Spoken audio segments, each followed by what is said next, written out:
the life of being in sports media and shit. It's so much fun, but it's so much fucking work. Anyway, good people, if you are hearing the sound of my voice, you are watching the very first, the pilot episode of Sucio Sportz. Hey. And if you have been watching the CDB network, then you recognize these three gentlemen that I'm here on this screen with. Me, I'm just Jermaine, at the underscore Jermaine on Twitter, at the underscore on Instagram. You can look for me on Facebook. I'm gonna make you find me.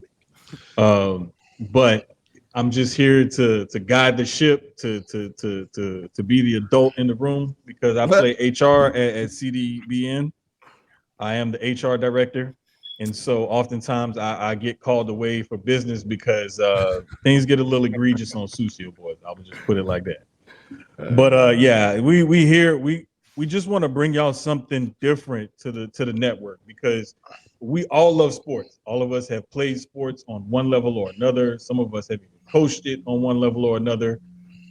So we all love sports, and typically in our group chats and whatnot, conversation spaces, things like that, we talk sports, and it goes on for hours and hours and hours and hours and hours. We ain't even talk. We talking longer than the Mooney Long song. She said hours and hours. No, this is hours and hours and hours and hours and hours. Yeah. It's the remix of it. On and on. And it's like, and it's in multiple places too. It's not just, it's not just in like group chat, like via text message. It's Discord. It's Twitter, man, and like sometimes it's like how we communicate is a myriad of places and spaces, and like what we're sharing with each other is,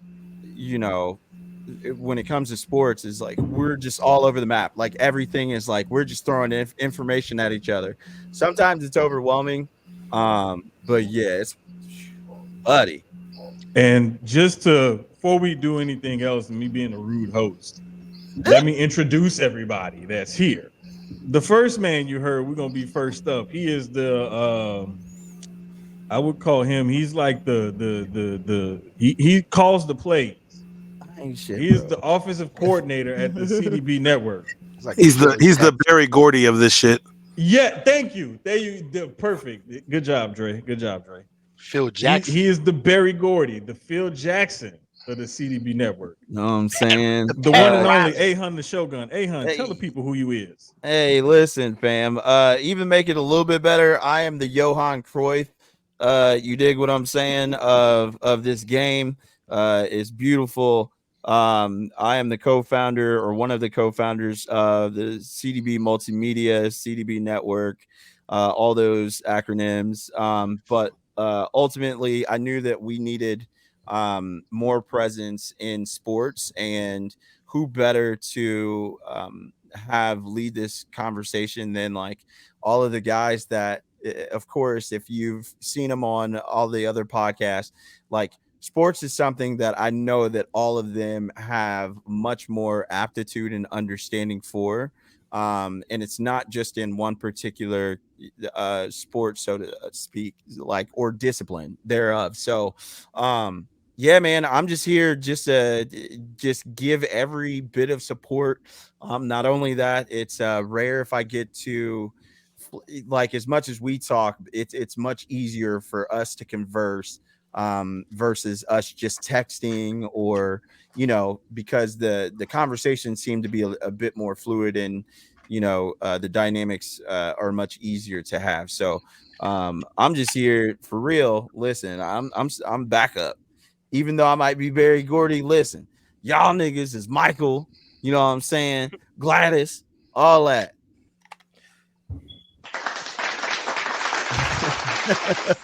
Thank you, sir. Thank you. He's A-Han, and we are the Temptations.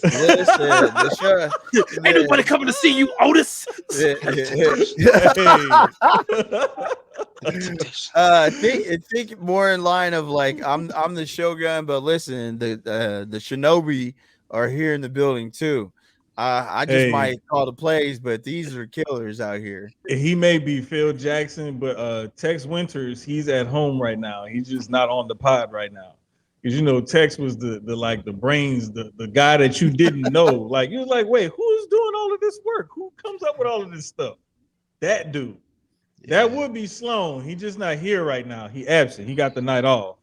But we also have, I mean, this guy, you look at Keys and you be like, oh, okay, Keys, he probably played basketball or something, or he knows this. Bro, Keys kills me because Keys knows soccer. Like, I'm sitting there, Ahun was saying something about soccer one day, and then him and Keys get into a whole conversation. I'm like, hey, I didn't even know this dude knew soccer. Big man, big man. Yeah. Big listen, y'all are in a bit of a crisis, high key, low key. High key, low key. I mean, we've been dropping points. I'm an Arsenal fan, so I know you guys, this is Portuguese to y'all.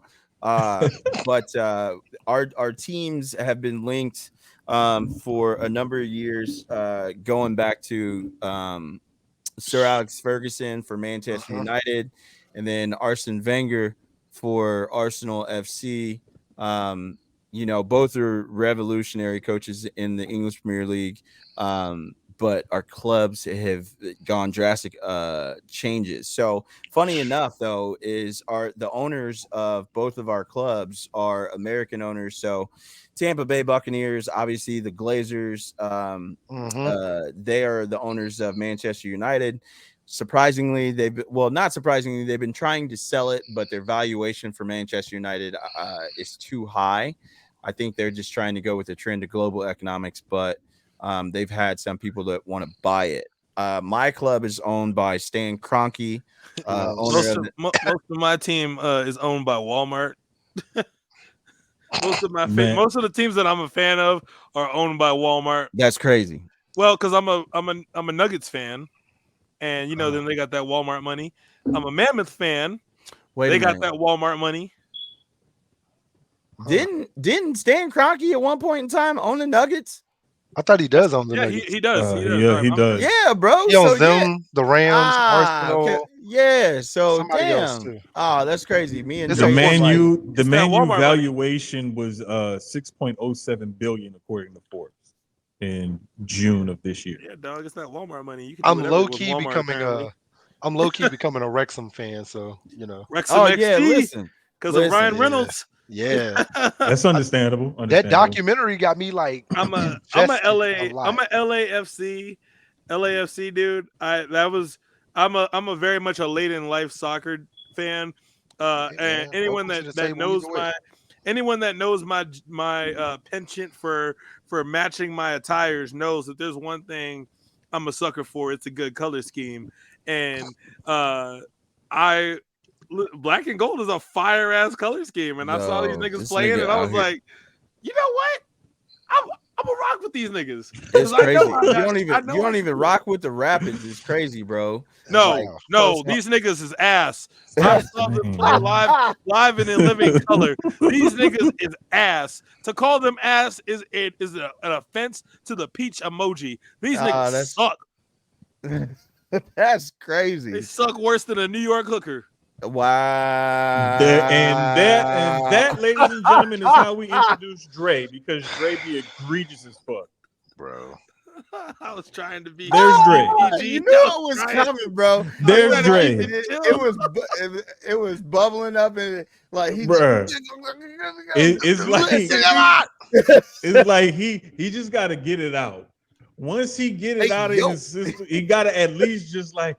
Get it out of my system. Just gotta get it out of my system, bro. It's like the dog, right? He's a little he's a Chiweenie. He's like a Chihuahua and a weenie dog mix, and Max got all kind of energy. So when Max get the zoomies, as they call it with dogs, he will literally bounce off the sofa in the love seat in the game room, and you just hear him do. Now you think that my big ass son would be upstairs bumping around or something? No, that's the little 20-pound dog bouncing around back and forth because that's Dre. Dre, he just once he get it out of his system though, Max just be chilling. He just be It's- walking around, minding his business, doing We be whatever. out That's here. normally Drake. We be out But here. when Drake get the zoomies, we got to let him get it out and be egregious. You know, I have a long work day where I gotta be professional, so I gotta get it out. Bruh, it's like at my shoot job, like I'm a customer service manager, so I gotta be nice and polite to everybody, and I'm always handling a problem, and I still have to be nice and polite, no matter how wrong or right whoever it is. Then I start doing stuff like these pods or writing or whatever, and I still have to maintain professionalism, be some sort of decorum.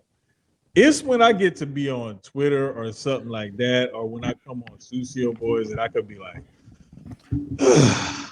but then I still got to be like kind of, because I don't want to get in trouble with my other little job because they're pretty. Yahoo is pretty good to me. I will say that Yahoo is pretty good. That's all I'm gonna say. For the sake of his job, I will keep it chill. I won't say anything wildly outlandish. Like, any of my critiques will be I've true. barely been there. I think it'll be 2 months. Yeah, it's like 2 months coming up at the end of this month. It'll be 2 months. That Yahoo money. And bro, like it's Thursday. I gotta go and cover a game up on the north side of town because there's a recruit for LSU. So I gotta go interview him and his coach and cover the game and do all that kind of stuff. So that's kind of why, the guys decided to tap in with me and have me, hey, come do some sports here on the network, is because I've literally been doing sports media on and off since like 2009, 2010, roughly, here in Houston, whether it's been interning, writing, creating videos, or different little things like that, shooting football and basketball games for high schools. I've been doing that since like for 20 years now, almost, if you want to count that experience. But I just been doing a lot of this stuff for a long time. It's just been a passion of mine that I wanted to tap into, and giving me the opportunity to tap into it in this form, in this manner, just a loose, you call it sports show. It was like, it's a no-brainer for me. So I was definitely on board. But we're gonna get it open. We done introduced ourselves pretty much. Y'all know the network. Y'all know how we do. It's not gonna be something that is gonna be too buttoned up, because I still like to have fun and everything else. So we're gonna start it with a drink. I'm gonna pour some heat. Hold up. Damn, I should have got the Figure Topo out how to Chico. put it Right. on. There we go. Man, that pure wine. That pure wine. We're gonna get it started right, since this the first show. Pure wine. We're gonna get it started right. I did kill that other bottle. I just had the backup bottle waiting. So okay, Uncle JJ, got you. Not Uncle JJ. Uncle JJ, I got you. Hey man, look, I'm gonna be honest, and I tell people this all the time. Like moms couldn't really spoil us when we was younger, but now that we older and she got it, she'll spoil us, and that's one of the things I love when she spoils me with, is good liquor. So I got like 3 bottles of that pure white that we ain't even open from. Mom's about to take another trip to out of the country in like 2 weeks, so she about to bring me a couple more back. Bet. I love that. Yeah, it's good, man. It's man, my uncle who kind of got me into sports, Uncle Mike, rest in peace. That was like his favorite drink. That was his favorite drink. And bro, it's been so many times where like I'll have a sip of it, and then like I hear this nigga. Like, no joke. Like, I'll be in the kitchen cooking, and like I hear something. And the biggest compliment I got, I'm not gonna lie, it was my daughter. I was frying that chicken, and I said, I just texted her, "Did you like the chicken?" She said, "Yeah, it tastes like Uncle Michael's chicken." I was done. I was like, man, can't nobody tell me nothing about my cooking no more. I don't care if I burn everything else for the rest of my life. That right there was validation. I was like, yep, I'm good. I'm solid. I think we all got that. I know this ain't sports related, but I'm like this close on this barbecue recipe that my great grandfather used to do. I made it like a month ago, and my mom was like, she said, this almost tastes like granddaddy's. I was like, all I could do was smile, bro, because nobody has been there ever since he passed. Everybody has tried, and I'm the first one to get close, and I'm like, yeah. That's what's up. That's what's up. So, first topic we're gonna get into. Typically, try to have a 6-pack of topics, is what I'll call it. Our Sucio 6-pack. Hey. So we don't want to overwhelm y'all or bombard y'all or anything else like that, because there's so many other pods on the network that we have a chance to outlet other things and other opinions and whatnot. But we just want to kind of give y'all a little taste. Sometimes we may go long on the topic, sometimes we may run through a topic. It just depends.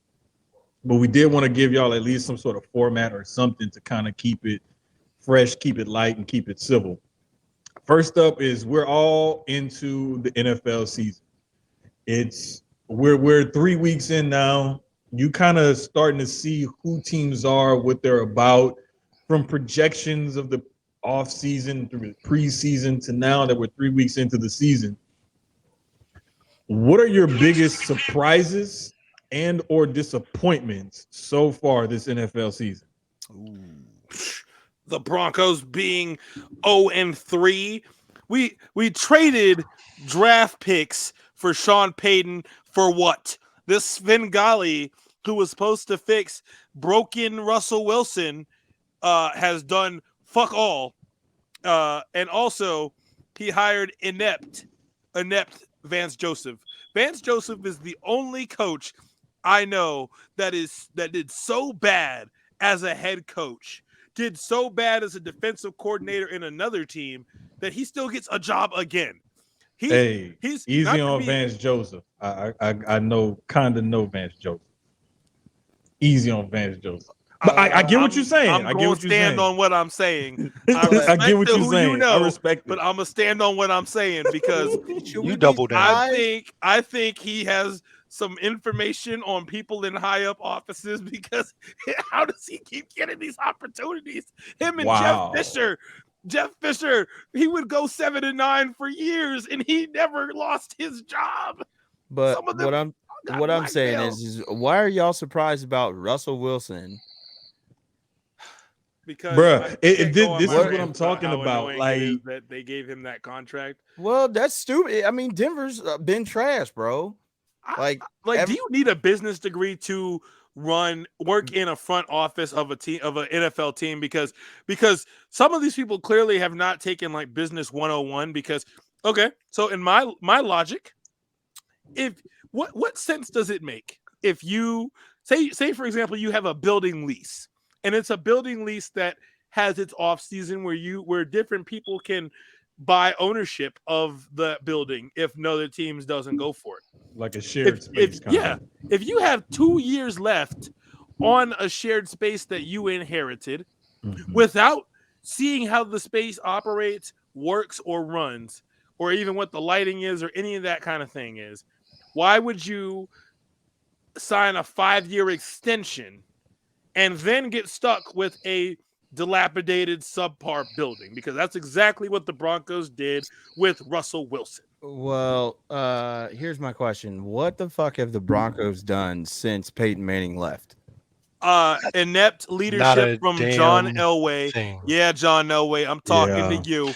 You blocked me on Twitter, but I stand on it. So with that, what he just said, wait a minute. With what Dre just said, of course, you egregiously shit on the internet. Wow. I think Elway is the problem, though. To be completely honest, he's not with the organization anymore, though. We can no longer blame it on him. What years prior, yes, but because he was looking for him. That's the problem when you have like those execs who were great, the great execs in the great players in executive roles in high positions. They look for themselves in the next whatever. Michael Jordan, Simeon, Paxton Lynch, Case Keenum, Brock Osweiler. We've been quarterback. Brock Osweiler actually was not bad. He was not that bad. Tell that Bro, to the Texans Brock and the Browns. Osweiler was ass cheeks. Tell that to the Texans and the Browns that got stuck with his contract. Straight ass cheeks. But that's how I like saw that up close and personal here in Houston. bro, I'm talking about this dude. Now, y'all, I'm about 5'10", 180. Y'all. He Bro, like towered over me Don't when let I Jermaine lie to seen him you in when the he said locker he's room. 5'10". Bro, I'm telling you, this man towered over me when I went to when I was getting pregame, postgame sound. It was a preseason game. Cause I'll never forget. I was like, man, it's cool. Like I still got the picture of Peyton Manning when I was sitting in the back of the room. We was getting post game sound for that preseason game, and I'll never forget, bro. Like I was just like, wow, like man, like it's Peyton Manning. Like that's Peyton fucking Manning. Like that's right there, a few feet in front of me. I'm still, maintaining professionalism, but Brock Osweiler was taller than the lockers. And so I'm thinking this guy has to have a good arm and everything because I see him on TV and I see how big this guy is. And I'm like, okay, this guy should be he should be at least a decent quarterback. Bruh. Between them ears and the accuracy, and that's when I really started appreciating when analysts and GMs and the like will say, accuracy is the best thing in the quarterback. Excuse me. Yeah. Over, having athleticism, a strong arm, whatever it is. Accuracy is the number one thing that they look for in a quarterback. Yo, to answer Keys' question, not Keys, sorry, to answer Ahan's point, post Peyton Manning, this is the list of the quarterbacks who the Broncos looked at as potential starters, franchisers. Trevor Siemian, Paxton Lynch, Brock Osweiler, Case Keenum, Joe Flacco, Drew Lock, Jeff Driscoll, Brett Rypien, Teddy Bridgewater, Russell Wilson. None of those dudes sound like anybody that I would want to lead my organization. Brett Rypien Teddy. Maybe. Brett Rypien, Maybe Teddy Bridgewater. Rypien, whatever his name is, he wasn't bad. Teddy was a bad fit from the jump because he was running for his life every snap like Daniel Jones does now. Yeah, Teddy never got a chance to throw a pass because he was. So wait a minute. No, it's crazy. I actually like Jeff Driscoll. That's the crazy part. So you're telling me that the Broncos, who have no offensive line, what it sounds like, and the Broncos, who have how many weapons offensively? Cortland Sutton, Philip. We've had Philip Lindsay, Jerry Judy on the team, bro. Oh, Sutton. No, they got Jerry Sutton Judy and Sutton. And the running back Javonte Williams is actually pretty good. Yeah, Javonte. Yeah, he's good. Okay, he's good. So you don't have an offensive line. No, they got Garrett like Bowles one or two. So what is surprising? Garrett Bowles used to be our worst lineman. Here's let me show you the difference in regards to the surprise, right? Because I'm not surprised by the Broncos. My nigga, Cincinnati went 0-2 in the first two games. We barely got a win on Monday night because our defense was playing absurd. That was a good game. Great game. So we saw who Joe Burrow, who is a better quarterback currently in the NFL. He'd be like, fuck it, Jamar there somewhere. But what I'm saying is like he had no offensive line. You saw what happened. Yeah. So you being 0 in how many games with no offensive line are confused about that. What I'm confused about is the fact that we didn't play our starters much through preseason for Cincinnati, right? The Bengals were a surprise, but then also too the fact that it was the AFC North pretty much played all of their division games through the first 2 weeks. Yeah, there was a ton of division games in that division. Now the thing is though, like with those two teams, Denver and Cincinnati. Oh wait, I would say Garrett say Bowles' quote at the end of the game when we got shellacked and dragged across the coals by the Dolphins. Garrett Bowles said, "I've been here 7 years and all we've done is lose," which I did find funny because he ain't lying though. Garrett Bowles used to be the worst lineman. Whenever we got a holding penalty, we always knew it was Bowles. He ain't lying, but here's the thing. I look at a team like Denver, and I'm like, okay, I could see why they're bad. It's Cincinnati. I'm just like, man, I'm trying to figure it out. I was gonna say, because to answer Jermaine's question, I got a couple. The AFC, I think it's the Bengals being 1-2, and the Steelers being 2-1. 1-3. Yeah, the Steelers don't really have 1 a and good 2. defense. No, it's 1 and 2. It's only been 3 weeks. Yeah, it's Steelers only. don't Oh have yeah, a good yeah, yeah. team I'm like sorry. that. I'm sorry. I'm sorry. They have a good defense. The Colts leading the AFC South right now at 2-1, Bruh, That's also surprising.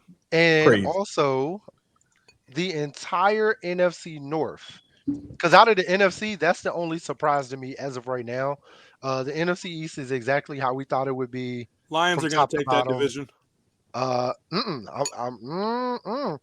NFC West is pretty much what we predicted: 49ers and Seahawks. Yeah. The NFC South, we all said was going to be a battle, pretty much between Falcons, Saints, and I Bucks. think the Saints take it out at the end.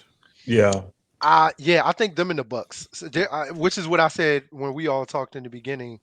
I had Saints Bucks battling, but that NFC North is actually the surprise for me because it's flip flop from what I thought.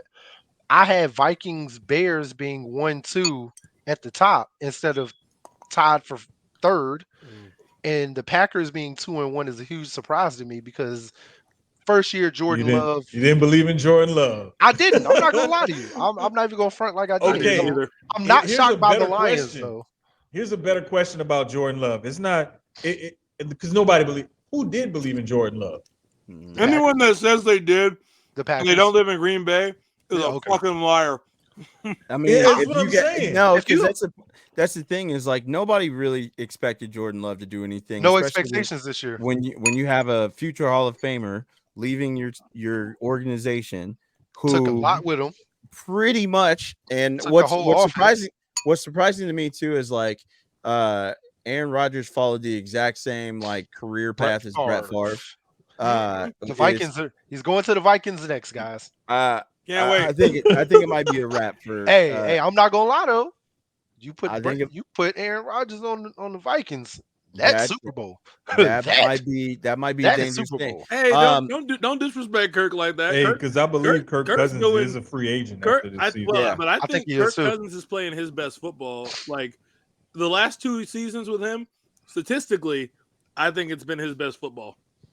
But what age is Kirk Cousins? 36. Yeah, I don't see him. This is and the Vikings are his what? He's 35. 17. The Vikings how- are like his 6th or 17. How much left is he? No. Second. No, Second. Vikings are second team because he Second. left. Oh yeah, he was with Washington when they were the Redskins. He's only played for the Redskins and I'm sorry, Commanders. Yeah. Well, at the time they were the Redskins. They were the Redskins. It's not incorrect to use this thing never mind. So here's my question though: is like how much time does he have left on his deal? Maybe he's a free agent. He's a free agent after this year. Yep. So I could see him going. I don't. He's a free agent after this year. Yeah, he'll probably want more than just a year. They might just give him a contract extension. But in regards to 30, 35 plus year old quarterbacks, they're not going to do that. Anyways, my second surprise, right, to answer your question, is the fact that the fucking Dolphins are 3-0. You're shocked by that? No, bro. Actually, yes. I was about to say, I'm not. Yeah, I will say this is because the conversation prior to the start of this season, where like everybody kept saying, like, "Oh, damn, we hope to God that Tua don't get CTE, my nigga," because that was just the talk of what you heard. So I really, I'm not checking for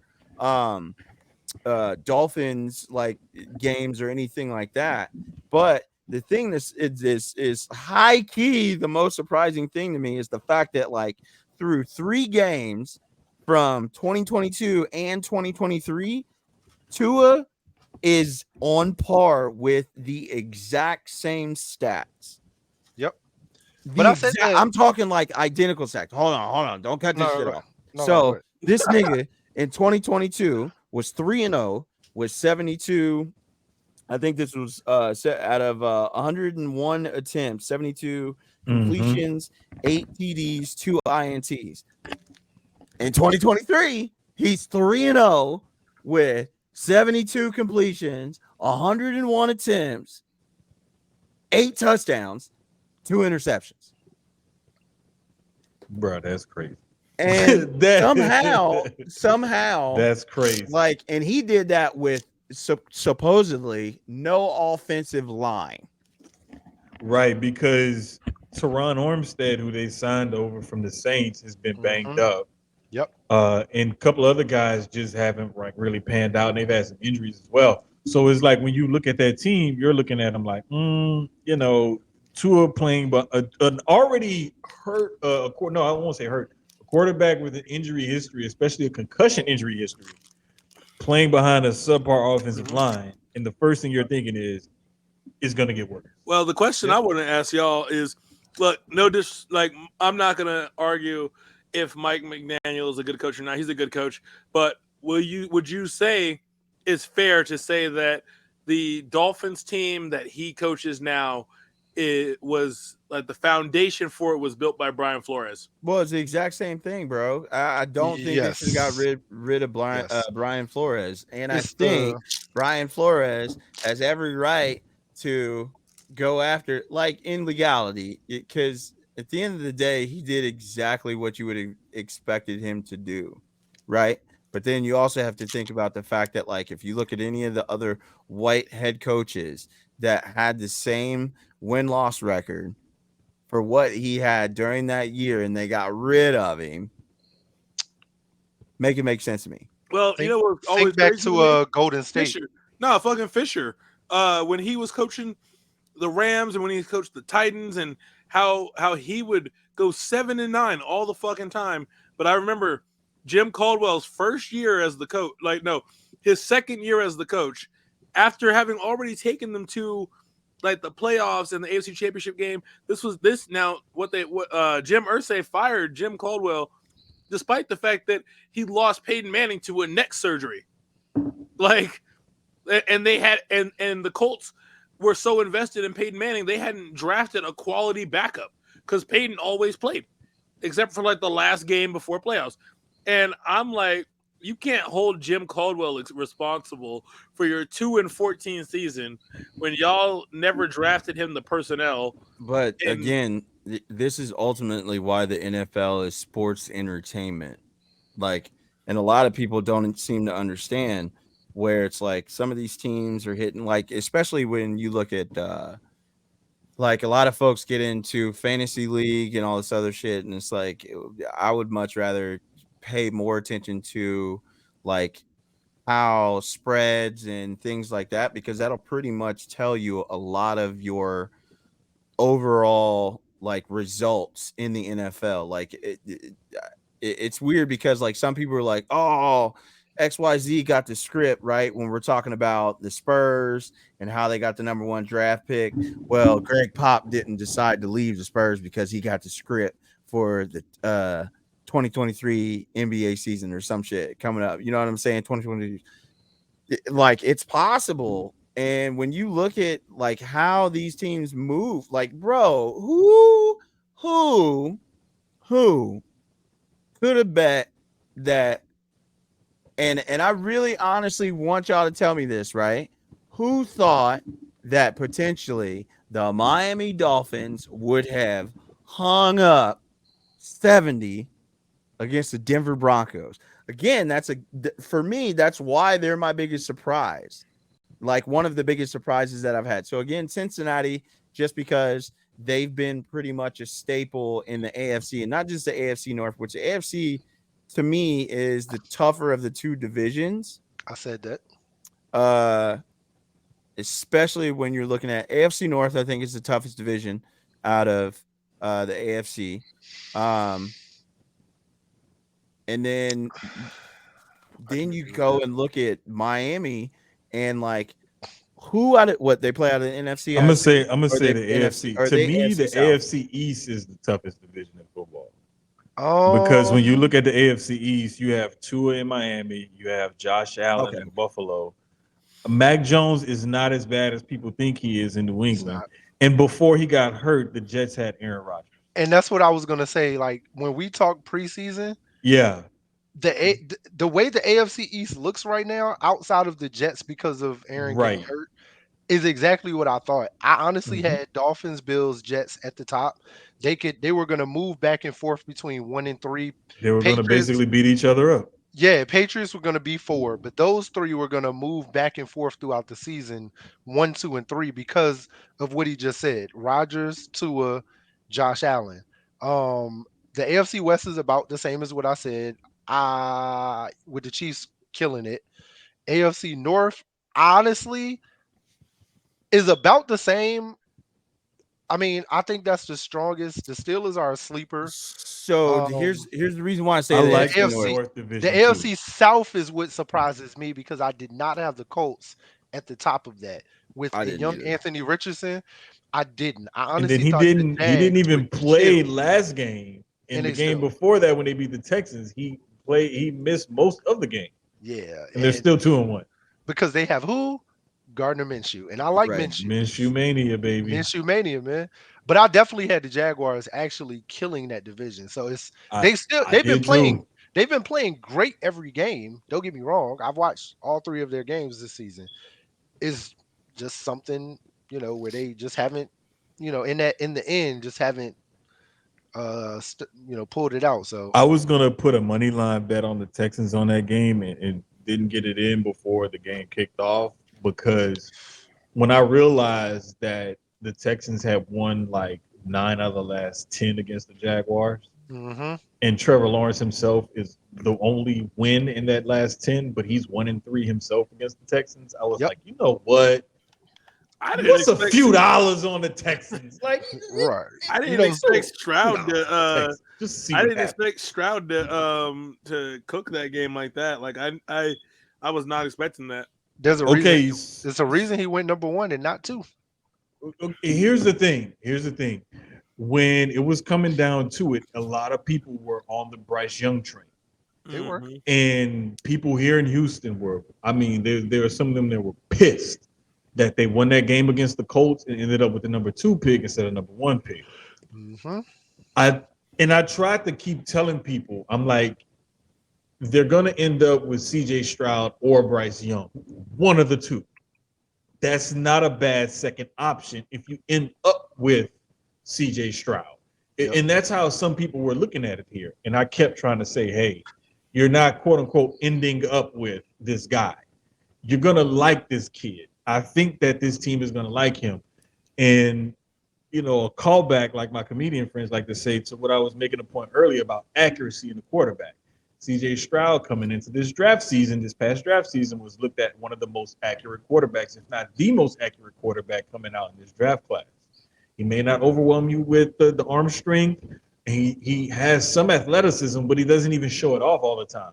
However, one thing that they all talked about was his ball placement and accuracy, and you've been seeing that through these first 3 games. And he really don't have a high bar to meet as in terms of like the history of Texans quarterbacks, because I think the last good Texans quarterback was Schaub.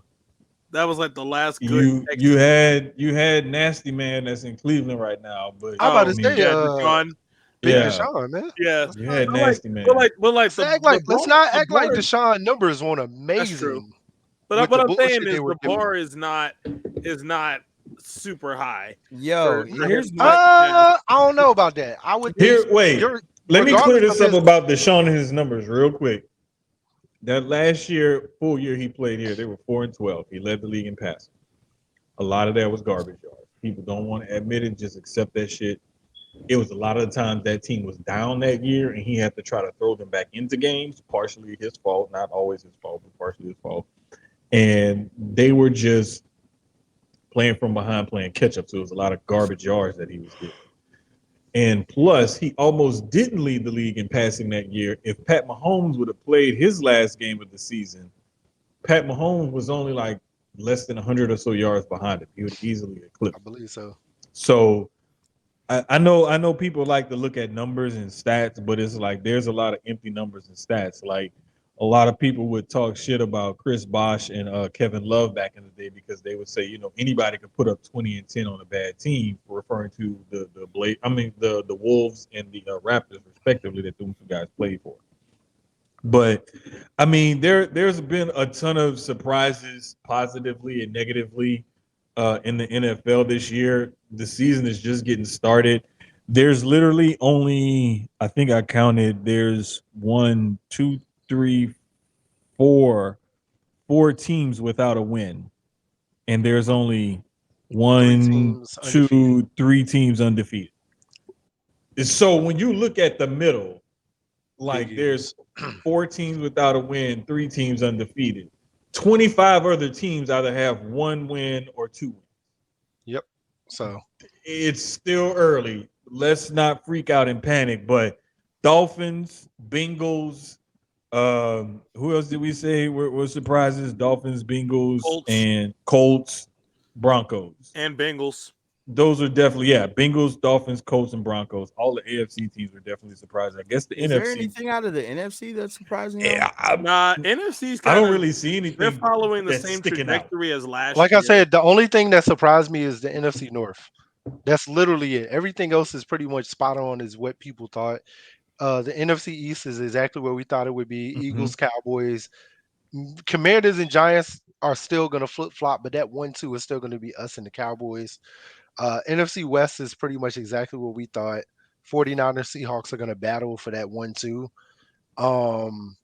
NFC North, like I said, again, that flip-flop of who's 1 and who's 4 is surprising. I really think it's 1 and 3 because the Vikings to me should be way better than what they are, and I didn't think the Packers would be. Yeah, that's where I had the 2-1 though, right? The Vikings in the NFC North, right? Vikings are 0-3. Them and the Bears. Yes, Bears, bro. Sorry, I haven't been paying attention because Kirk Cousins has been winning fantasy games for me.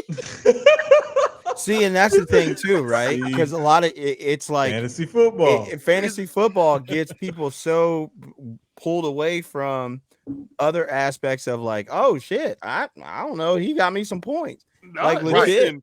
You don't care that they win or lose, like shit. Yeah, you be caring how many points. You be like fucking Baker throwing to Mike Evans on that beautiful pass, by the way, that he caught where the defender would like basically coasted under him. Him doing that is what helped me win in one of my other leagues because I was like, I got Mike Evans. I don't care if they win or lose. Before we end football and switch, to the next one, I want to end this with we definitely gonna touch on that. I got some shit to say there. Was I wrong or right about Baker so far? You were. Wait, what's he doing? What's he doing? I have not paid attention to Baker. Keys at the beginning of the season said, like we were all kind of like poo-pooing and laughing that the Buccaneers signed Baker Mayfield, and Keys was like, that's actually a good fit for Baker. That was a good move. And we were like, you're tripping. And anyone that says that they agreed with Keys, I will pull the receipts from the chat because you're probably lying. But I did not agree and I did not disagree. I said I kind of defended him because I saw he had some points. I think what I said was I hope he don't do as good as Keys thinks he's going to do because I don't want him to defer my Saints.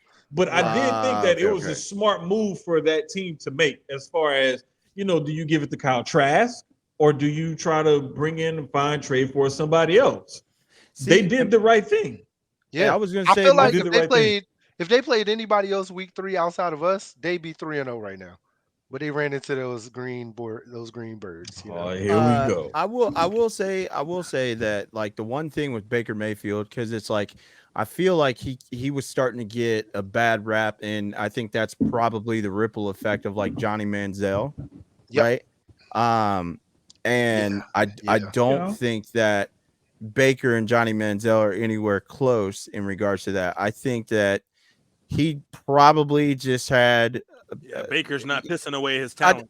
I don't think that his focus originally was where it needed to be, especially for him being the franchise quarterback going into Cleveland. And again, he also had to battle with, Joe Burrow, Lamar Jackson. I think this was like, when did Roethlisberger retire? So I think he might have gone a year ago. Yeah. So I was going to say, I think Roethlisberger. Yeah, so that again, the AFC North has always been a really difficult place for quarterbacks to stand out unless you're like, you know what I mean? Like you have to be exceptional. And it's like iron sharpens iron in that division. But I also think that it's kind of a victim of circumstance, so to speak. So I wanted to see him do well. I just didn't want to see him do well in Cleveland, right? Yeah, that's and see the way you felt about him in Cleveland is the way I feel about him in Tampa. Exact same way.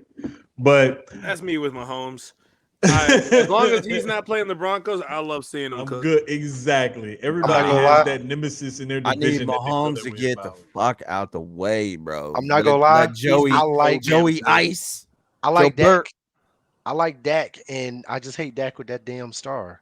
I also really like Justin Fields. I like Justin Fields too because, like, I mean, I'm a Georgia fan, so like, he was one of my favorites when he was at Georgia, and I even liked seeing him at Ohio State do his thing.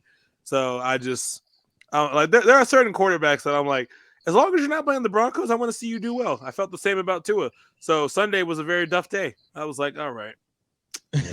All right, we're gonna move on from that. Speaking of a tough day, Dre had a whole tough weekend. Good Lord. Well, we knew Oregon was going to shellac Colorado. They're like even if Travis Hunter was healthy, so that's not. There was nothing surprising. You know that. I forgot who the coach was. He was with the Cardinals, and they lose the game, and he's like, "They are who we thought they were." Denny Green. Denny Green. That was against the Bears on the Monday Night Football game. We thought they were. That's exactly how I felt after watching the game. I'm like, my thing is, folks. First off, sports fans are fucking weird because there are. Can I say fuck on this podcast? Well, you just said it. Well, I just wanted to make sure it wasn't a family one. I had to make. I've been cursing the whole time. Okay.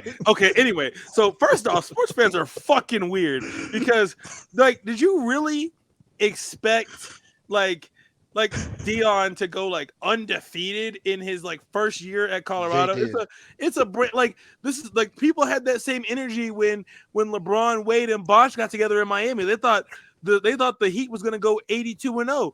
I'm not gonna lie, I did. I did. I ain't gonna hold you. I did. Only thing I was hoping for that year, I'm not gonna lie, when the Heat got together was my cousin was in training camp with me. Mm-hmm. And I was like, man, I just hope Dame just get a roster spot. So he ended up going to play in Australia. But I know what you mean because I think when people saw Dion move to Colorado and he was bringing in, all these players in the transfer portal, and people saw how they sold out their spring game. They saw the hype and everything else. I think people got caught up in the emotion of it all. The first two games. Yeah, and then the first two games, really the first game just set the tone for everything else. TCU. But it's also because you were a 20-point underdog to the team that was just in the national championship. Mm-hmm. And not only did you won. Yeah. Well, and another thing to keep in mind that folks forgot to keep in mind is just that yes, he did bring in a lot of talent and stuff, but also it's gonna they also are in a conference with some prolific ass teams. Like Oregon, they may not be in playoff weekend, but they've always been nice in terms of football terms. I don't think they've missed a bowl game in who knows how long. USC has been cooking the last few years. And then even Washington has been quietly building a armada of a program. They're not, they were never, those three schools were always going to be tough ones for them. And I know USC is going to be a slaughter for them too. And that's okay. They were never supposed to go undefeated. No. And Dion himself has said, hey, we are about 8 to 10 pieces away from being scary. So those of y'all that are preying on my downfall, enjoy it now, because I promise things get different from here on out. But I think the issue came in is that nobody's preying on the downfall. It's being a real. I mean, no. There are people that are, but at the same time, even Saturday, I'm tweeting back LaShawn McCoy and a couple other people, and I'm just like, bro, y'all are taking people having an opinion and turning it into hate. Because as I'm looking at it right now, after 4 weeks, right? USC, Oregon, Utah, Washington State, all 4-0. All undefeated in conference play so far. Arizona's 3-1, Colorado's now 3-1, Oregon State's 3-1, and so is UCLA. And I'm looking at that, and I'm looking at what Dion has, and I'm like, honestly, even with the loss to Oregon, I still got them. I got them winning 7 games at most. USC is going to be tough this week, and I said that. I said Oregon, USC are the ones that either they're going to lose both or they're going to go 1-1. I think Oregon was a winnable game with Travis. I think without Travis, it put them behind the pitch. The Utah game is going to be super tough also, and Washington. I think they can win Washington State and Arizona. Oregon State, UCLA, Cal, Arizona State, and Stanford should be, pretty good walks. Tough games, but they should still win them. Everything above them is going to be tough, in my opinion. Arizona's not a slouch this year. Washington State and Washington are great, and Utah has some dogs. They always do. Yeah. They do. Like Utah has some boys on that line. You thought that Oregon line was big? Utah has a huge line. Pause. And that's the problem with Colorado right now, is in the trenches on both sides of the ball. And even though, like, I've grown to love and appreciate, the game of football as it is, but the moderations that have taken place to where there's more of an emphasis on the pass and spreading the ball around, so on and so forth, I still believe that you win and dominate when you form your team in the trenches. Because when you can control the line of scrimmage on either side of the ball, that goes a hell of a long way to dictating everything else from the trenches on back. Now, okay, let me wait real quick. Oh, go ahead. I was going to say something in relation to Colorado, right? And then also I had another. I think it was something that Dre tweeted, or it was a quote tweet that you put up. But before I get to that, I think, isn't Warren Sapp, or I saw something on. He's supposed to be joining next season. Yes. Okay, so now you've got a defensive line coach that also is a Hall of Fame NFL player. Again, ultimately, like when it comes to stuff like that, and you've got guys that can actually coach positions, right? And the impact, like where Wu-Tang is showing up, Cameron is showing up, like all of these celebrities are showing up. Dion has what a lot of Division I coaches, and this is why, leading into the conversation where it is hate, right? Where it is hate is the fact is that how Dion has been as a player is moved over to how he was as how he has been as a coach. And not only that, it's like you're not going to get the model of what most people consider to be the atypical model football player where you yes sir, no sir, you follow, like, yo bro, that's not where everybody's from. Let's keep it, let's keep it a buck. It just, a buck. As a side note, Dion, if you go ahead. If you're looking for a defensive backs coach or something like that, I'll let know my boy. He looking for a job, and I don't think U of H is gonna keep doing what they're doing. So Stanford route, he still holds the record for the NFL Combine, running a 4.27. Dion, he's a big fast DB like you were. Just look him up. I just had to shout out my homie real quick, because like he toiling away over there, I think at UH, and he was coaching high school and stuff, and I'm just like, prime. If you're looking for a defensive backs coach, like, there's your guy.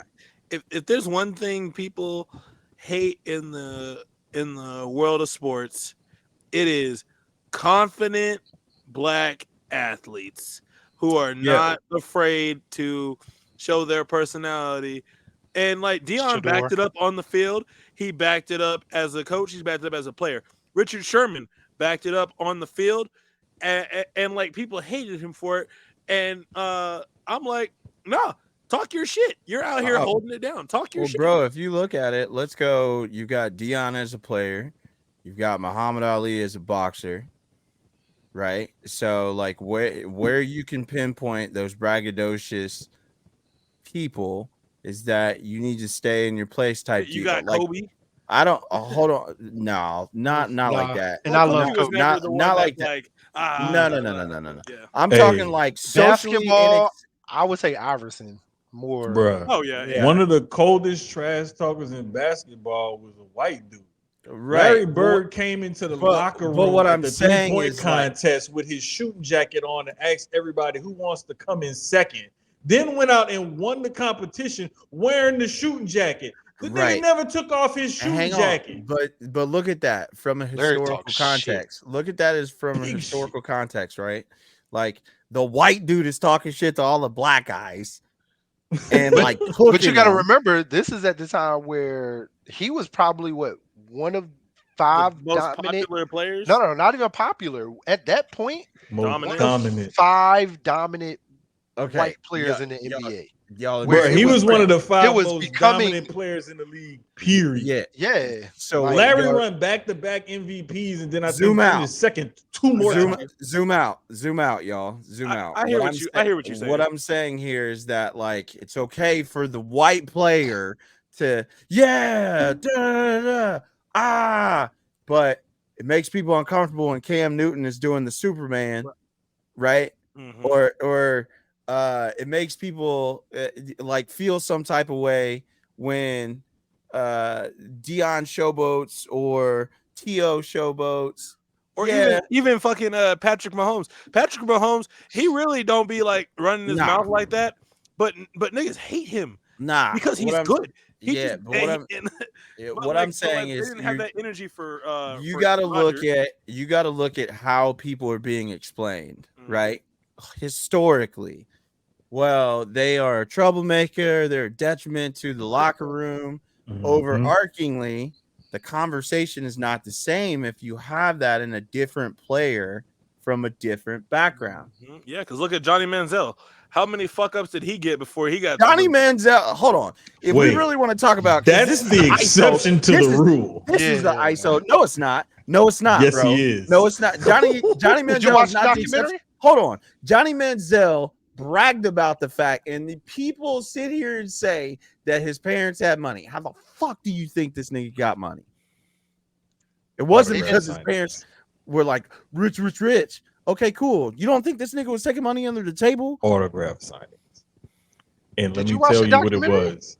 I didn't have to watch it. Hold on, let me tell you this part first. Right up the street. Him and his friend lied about his parents being rich. He says it in the documentary. Look, his parents weren't rich. They were regular, run-of-the-mill, middle class, and he, because of his fame and everything that was going on, they had to make, and to cover up the money part of it, they had to make up the story about his parents being rich and coming from old oil money, but it was never true.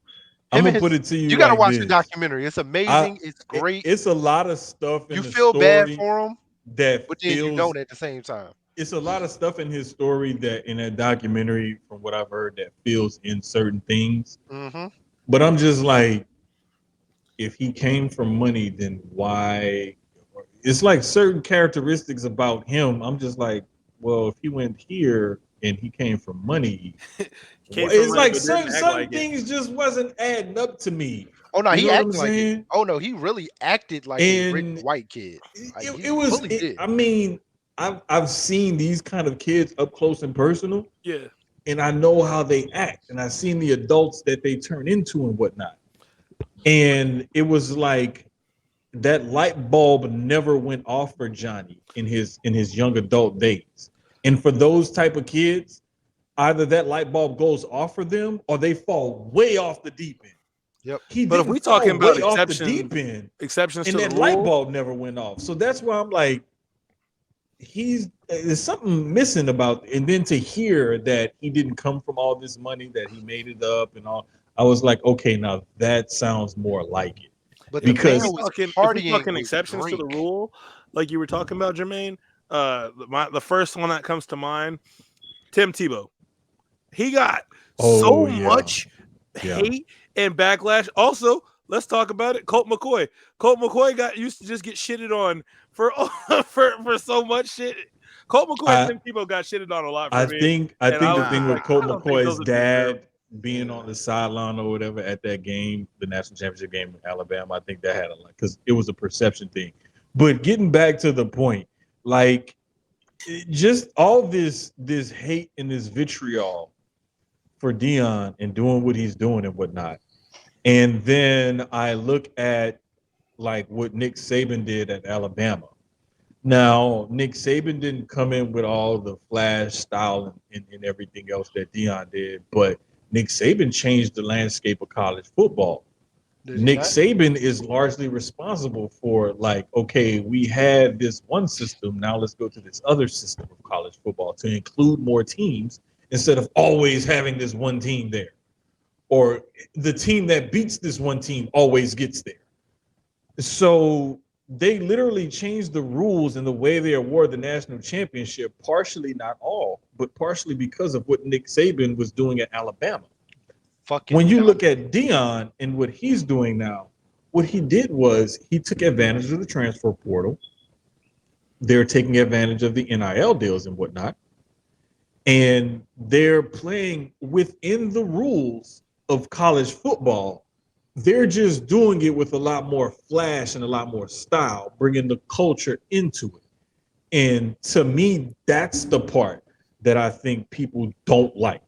It's the fact that not only is he changing the game, but he's doing it unapologetically being himself. And that's what I love. There's nothing I love more than seeing insecure, hating ass people be rubbed the wrong way by seeing someone be themselves unapologetically, confidently, and backing their shit up. Like it's and also my thing is, if you you may not be a pomp and circumstance person, but if you listen to any of Deion Sanders like press conferences or anytime he speaks and stuff, like I sit there and I'm like, like I don't see how you can take anything this man says and you hate it. Like besides like some like preconceived bullshit narrative, because it's like, I mean, also anyone that's played sports, like actually been like adept or good, like that, like you cannot sit here and tell me that is not the kind of coach or like a similar energy from a coach that you'd want like your child to be exposed to. I had a college teammate, and this was a buddy of mine that I played Division III soccer with. But we always share soccer reels and stuff like that on like Instagram or anything related to the sport. But he had sent me something to where he was like, man, like I don't know what it was. I think it was something just highlighting like a lot of things that Deion says about his players or to his players off the field, where I think it was like Travis Hunter was talking about how he was going to play no matter what. I'm not taking no for an answer. And Deion's like, your future is much more important than just a game. Sit down and heal up. And, and then my buddy wrote, he was like, dude, I would have run through brick walls to play for a guy like this. He was like, who would have known, where I would have been as a player versus like, wanting to play, fighting through injuries. And now I have like back issues, hip issues. And I feel him because I totally understand. And it's like, at a certain point in your mind, it's like you think about the recycle rate or the turnover rate that you have as a collegiate athlete. And this isn't even thinking about, someone that has the potential to play at the next level. So when you're thinking about that, you're willing to sacrifice like long-term, like your health overall, because that you have a limited window as a player. So you want to try and maximize as many moments as possible. I mean, shit, dude, I'd say, knock on wood, that I've had like a serious injury where I tore my Achilles, and I was playing, but I was damn near 40, right? It was like a couple months away from my 40th birthday when that happened. So I've gotten a lot of miles that I can say compared to a lot of my, high school teammates, college teammates, guys I played with semi-professionally, to where it's like, those dudes are broken down And I'm like, you know, thank God I made it here. But it was, you know, just being able to dedicate a lot. And that, me personally, I had that with my parents. My dad and my mom both were like trying to say, hey, yeah, we understand and we know that you love this game and we know that you have the ability to play at a higher level. And it might not be the way that is set right now, but we also are looking at like your overall health, and we want you to remain healthy, you know, when you do have kids. And this was before, you know what I'm saying? So ultimately it's like there's people that see this, and people from different walks of life and different sporting backgrounds, but to be able to see that, and damn, I wish I could pull this clip up, but it was an old clip. I think it was a clip from like ABC Nightly News. I want to say it was like post around like the Reagan era, something like that. So 60s, 70s, give or take. And NFL executives, he was like, you know, man, we'd really be in trouble if, talking about like black coaches going into coaching, he's like, we don't really have anything else. He was like, hell, if you look, most of the league is made up of black players. He's like, all we got left is coaching. He's like, I don't say that to be rude, but you know, you have a coach that steps into that, or a black that goes into there, and then it's like, what else do we really got? And you know, that's where you see the weird social disconnect of everybody loves football. It's one of America's like sports. It's overtaken baseball. You know what I'm saying? And even then, it's like you have a large part of the American demographic that, you know, loves this sport.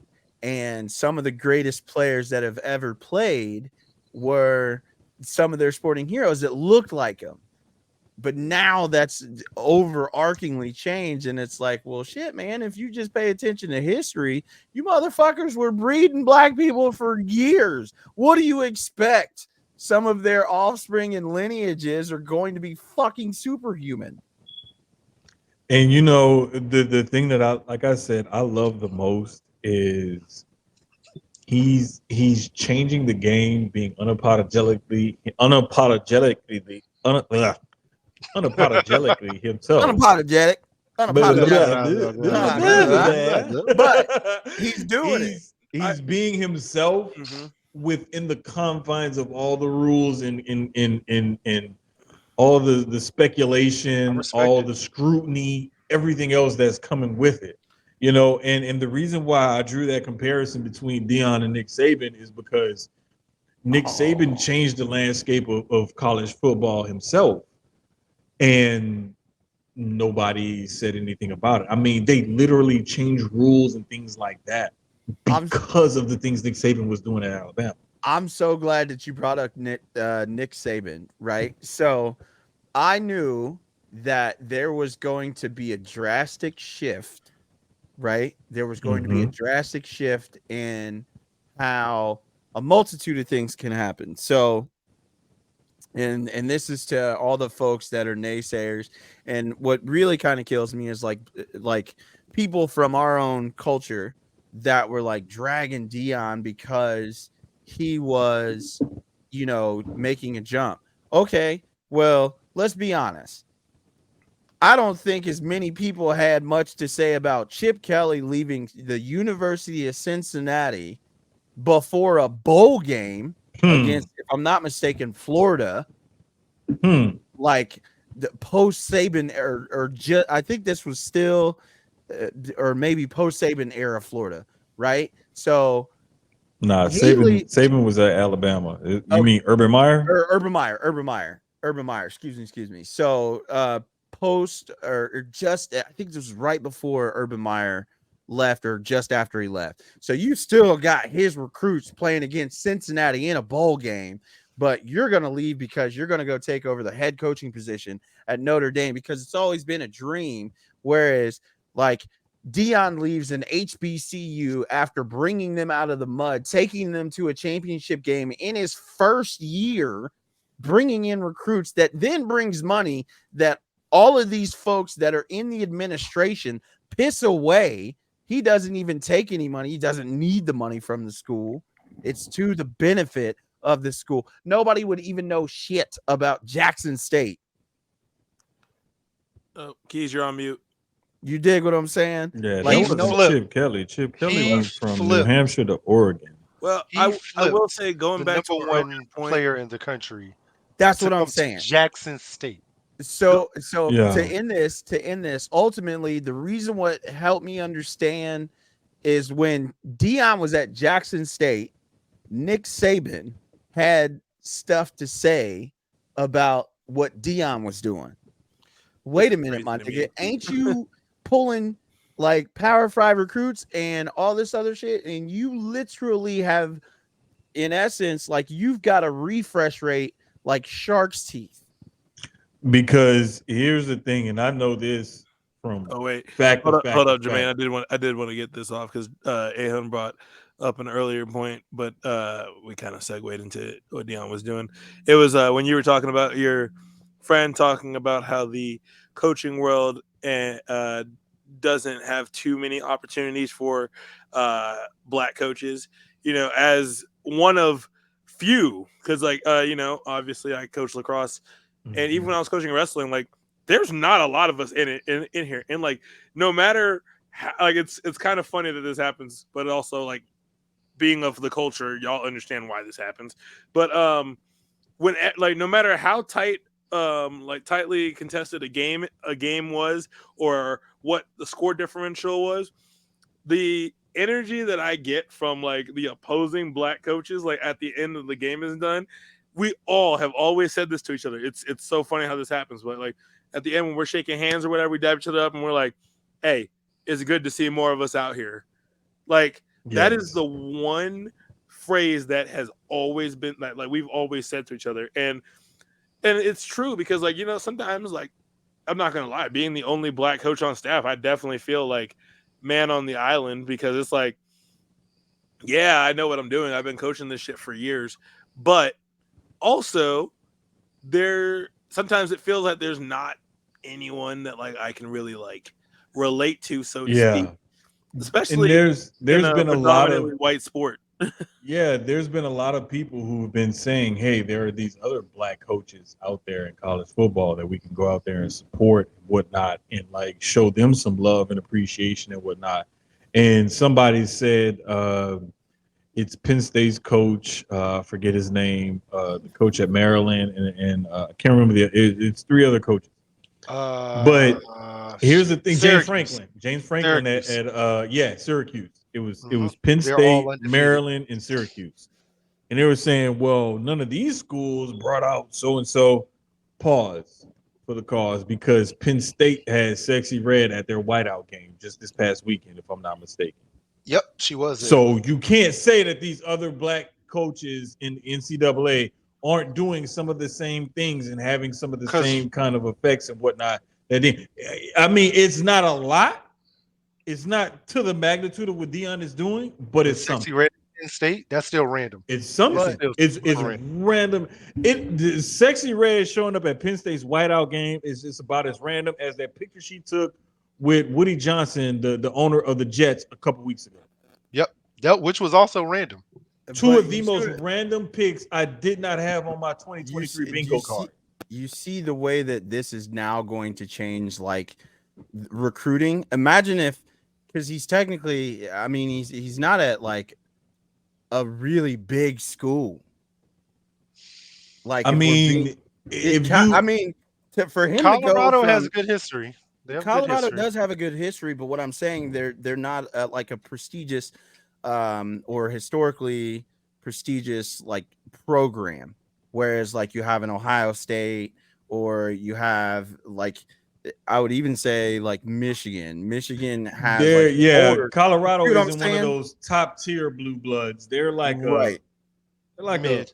A little lower blue blood. But the thing about they've been like their family been having money for 2 generations, whereas everybody else been having money for like 4 or 5 generations. Right. And that's the thing too, is and I think the way that it's going to make a bigger change is that he is going to leave a bigger legacy and impact on Colorado. He could be like Colorado's version of what Woody Hayes was at Ohio State. And that's the crazy thing is like I doubt this will happen, but even if CU doesn't win a single game the rest of this season, they have already overachieved in comparison to years prior. They could lose every single game the rest of this season, which I don't expect to happen, but they could, and they still have already overachieved. Right. Like, and at the end of the day, the thing that, like, again, Jermaine and Ahan and Keys, you all said a lot of people got caught up in the emotion of the moment, especially with the first two games and stuff. At the end of the day, building a sustainable, lasting machine like schools in the SEC have, building that takes time. It does not happen overnight. Even though Nick Saban has done great work with Alabama, that shit still did not just happen by osmosis. But like, took him about 3 years in before he really got going. And you also have to see the ripple effect and impact. Like the Heat won their first championship in what, their second or third year together, right? Second year. Yeah. But then also look at what that impact had on like the move of the Heat or like Nick Saban. So even to keep it at football, look at the ripple effect of Nick Saban leaving the Dolphins, right? After having a big program at LSU, decides he wants to make the jump to the NFL. It's not in his best interest because he doesn't have the same sway. And he gave that famous speech, "I'm the coach of the Miami Dolphins until I'm no longer the coach of the Miami Dolphins." And I think like a week and a half later, he was seen getting on a private plane wearing a maroon jacket. Right. So that's the thing too, is like, yeah, he can't talk to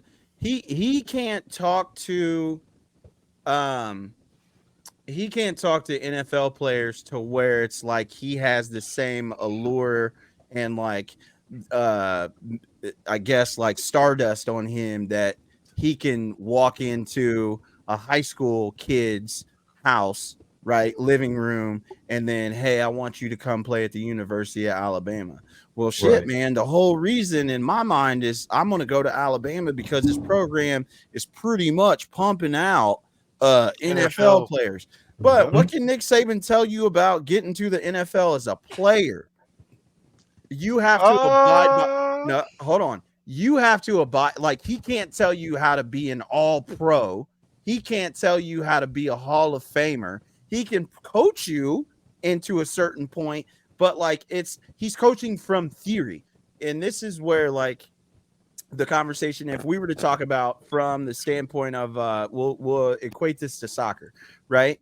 You look at a player like Pep Guardiola. Pep Guardiola is considered arguably the greatest manager of all time in regards to what he's done at Barcelona, how he changed the shape and pretty much the trajectory of Barcelona, then goes to Bayern Munich, then goes to Man City. Now Man City is a world power. A power fucking house. Right? But again, it all comes from the fact that he was led by Johan Cruyff, who at that point in time was like, in the 70s, Johan Cruyff was like the best, like he was the greatest player on the planet. He was the greatest player on the planet.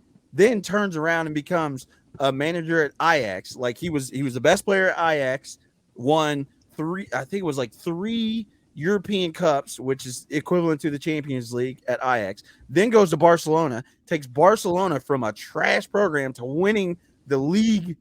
Like Barcelona and Real Madrid were nowhere close when Johan Cruyff joined.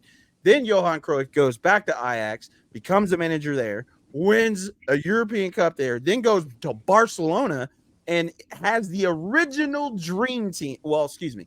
I think it was at the same time when the dream team Michael Jordan was in, they won the Olympics in Barcelona. They also secondarily took the dream team from the footballing standards. They had Ronald Koeman, they had Romario, they had all these dudes. Like Johan Cruyff's coaching tree is equivalent to what you would see with like Not Bill Belichick, Bill Parcells. I will, if you give me one quick second, I'll Uh, add to that and rival it that Nick Saban's coaching tree since he's been at Alabama has been immaculate. yeah. I'm gonna say I don't think so because if Maybe you not look at it, immaculate. We are getting long some in the of his tooth. assistants haven't really gone on to do great things.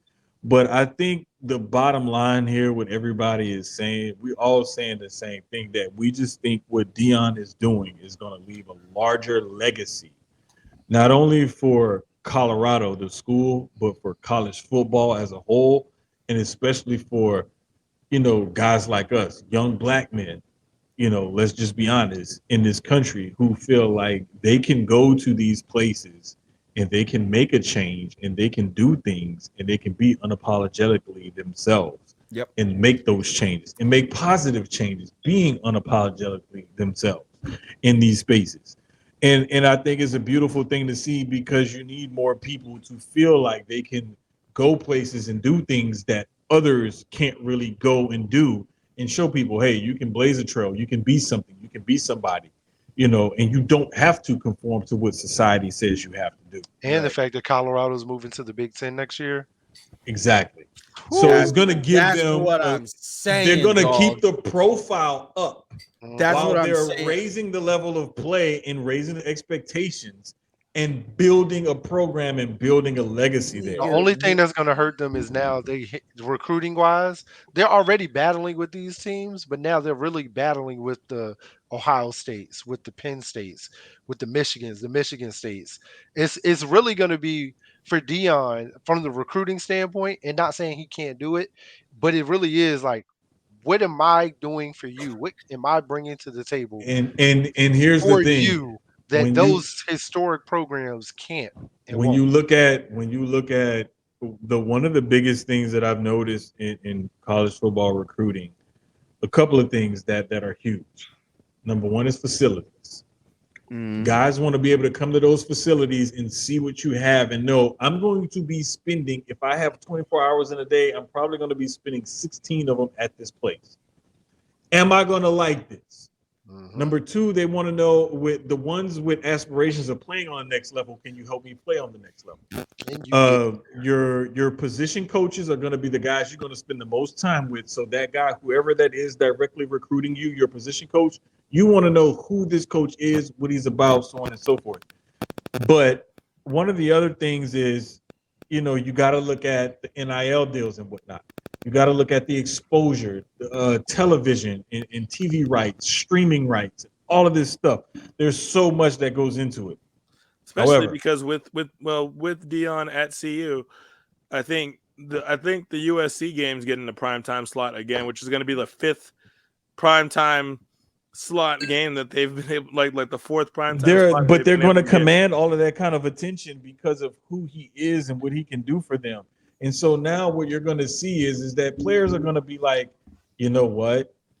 When they didn't mind being like the 3rd or 4th running back at Alabama, because I know I'm going to win a national championship and I know I'm probably going to get drafted, I wouldn't mind going over and being this, maybe the 1st or 2nd running back at Colorado, because not only am I going to look good winning, but I'm also going to enjoy the ride getting there as well.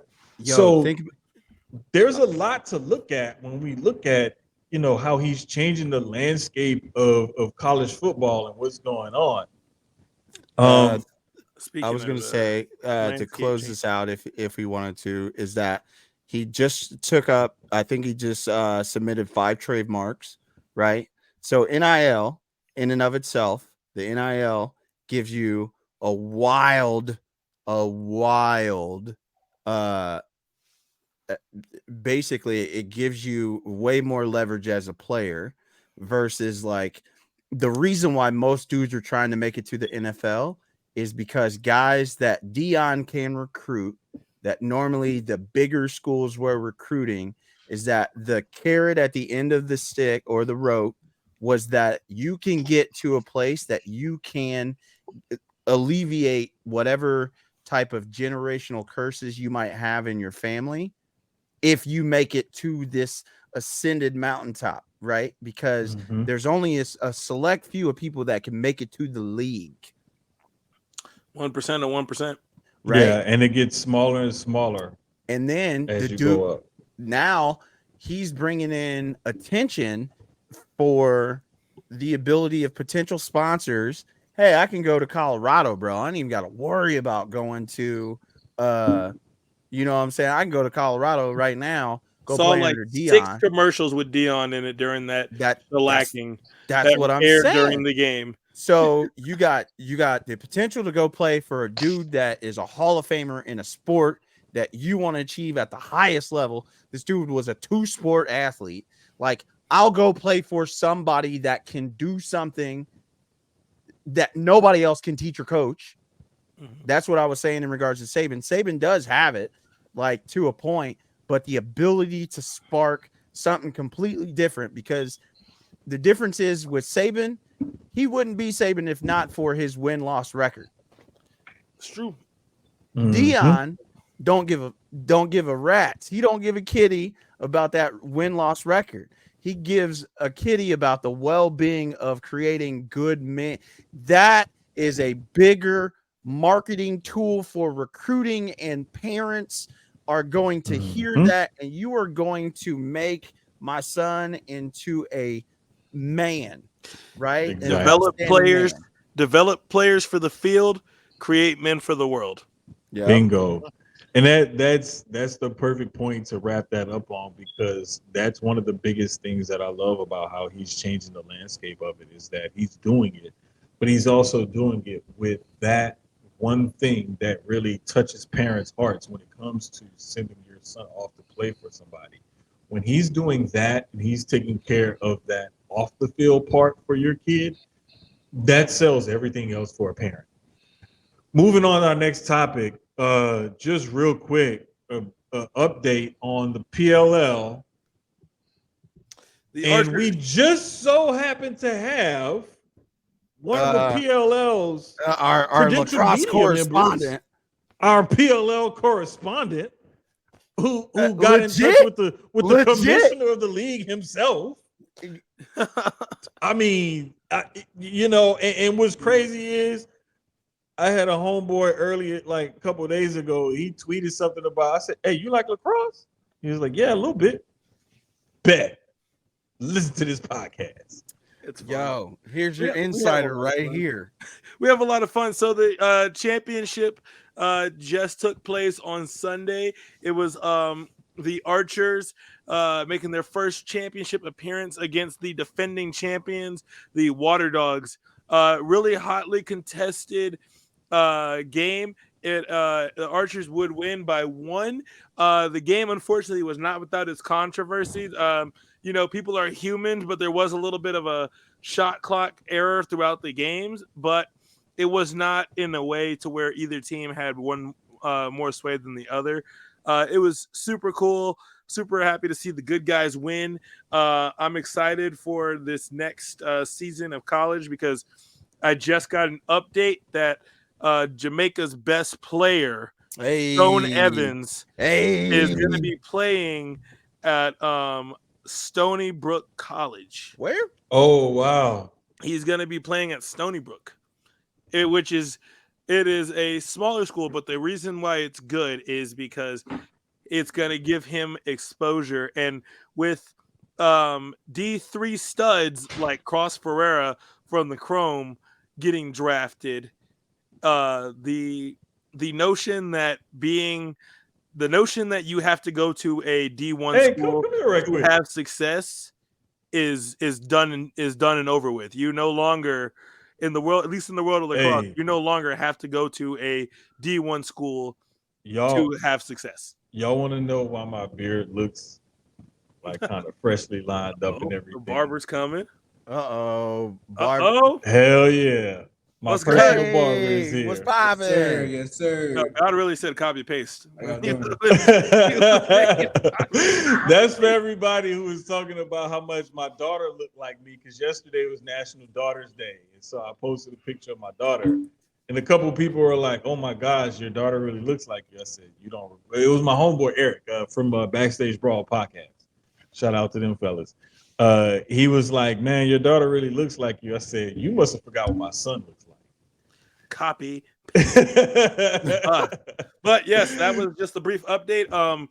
The PLL Sixes tournament should be starting up in 2024.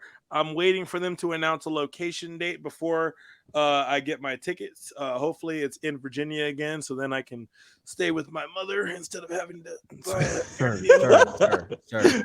We'll be in touch with the PLL as soon as definitely. So the that's like the Sixes. That's like the big. It's like how when football like the World does Championships 7-on-7. kind of? Well, it's So like how when football does their 7-on-7, except it's six versus gotcha. 6, and it's just short sticks. There's no long poles or anything. It's literally just shorties.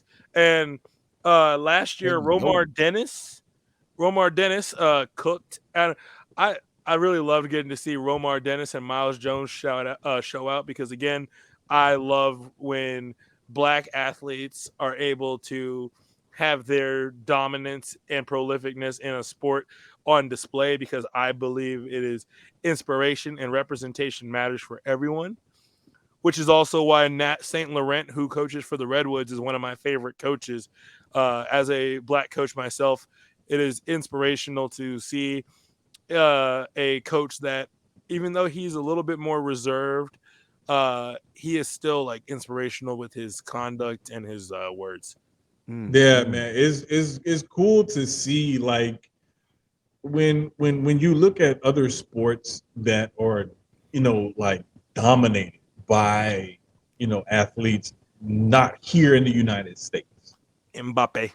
You look at soccer, you look at tennis, you look at all these other sports. Lacrosse is one of them, and to see that there's so many lacrosse players here in the United States that are so good that this league is thriving and it's looking at expanding and they're on ESPN Plus.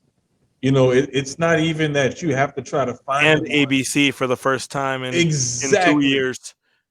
So you look at a sport like this and it's coming up. It's enjoying a thriving thing and one of the things that attracted me to lacrosse was like it's a combination of almost football, basketball, and soccer. Kind of like meeting at this strange mesh point, and there's so many rules and aspects of the game and strategy that mimic things like basketball that kind of remind you of soccer, that the helmets and everything and the contact reminds you of football. So there's a lot there that I think that this sport is going to have a boom in this country in the next 5 to 10 years. And like I said, we have somebody who's here at the forefront of it, that's on the cutting edge of it. Like, I guarantee you, if you Google lacrosse podcast, that this man's podcast is going to pop up. And in the next 5 to 10 years, when you Google lacrosse podcast, his podcast is still going to pop up because it's going to blow up. And we're just trying to get at the forefront of some of the things that are going to be on and popping as far as content creating is concerned. Here's the funny thing. Number one, I've never ever, and this is part of the reason, and I'm more so speaking as like a network executive, right? Versus, just a fan of sports or anything like that. Number one, I've not really come across as many or seen as many people in the lacrosse space with a lacrosse podcast of a magnitude that really covers at least across like, so Dre tries to not only focus on like, some podcasts can be specific to, like, for instance, soccer. They can be specific to one specific league, right? Or they can be specific to maybe a team, so per se. And with Dre's covering not only like the professional aspect, but he's also covering like the international aspect, and then he's covering the college aspect, and then also talking about high school as well. So I looked at that also, as like, just a brief update. I do have a few former women's lacrosse players who will be helping me branch over to the women's leagues in both college and professional. Man, come on, man. Hold on. Yeah, listen, we don't got air horns in here, but we can.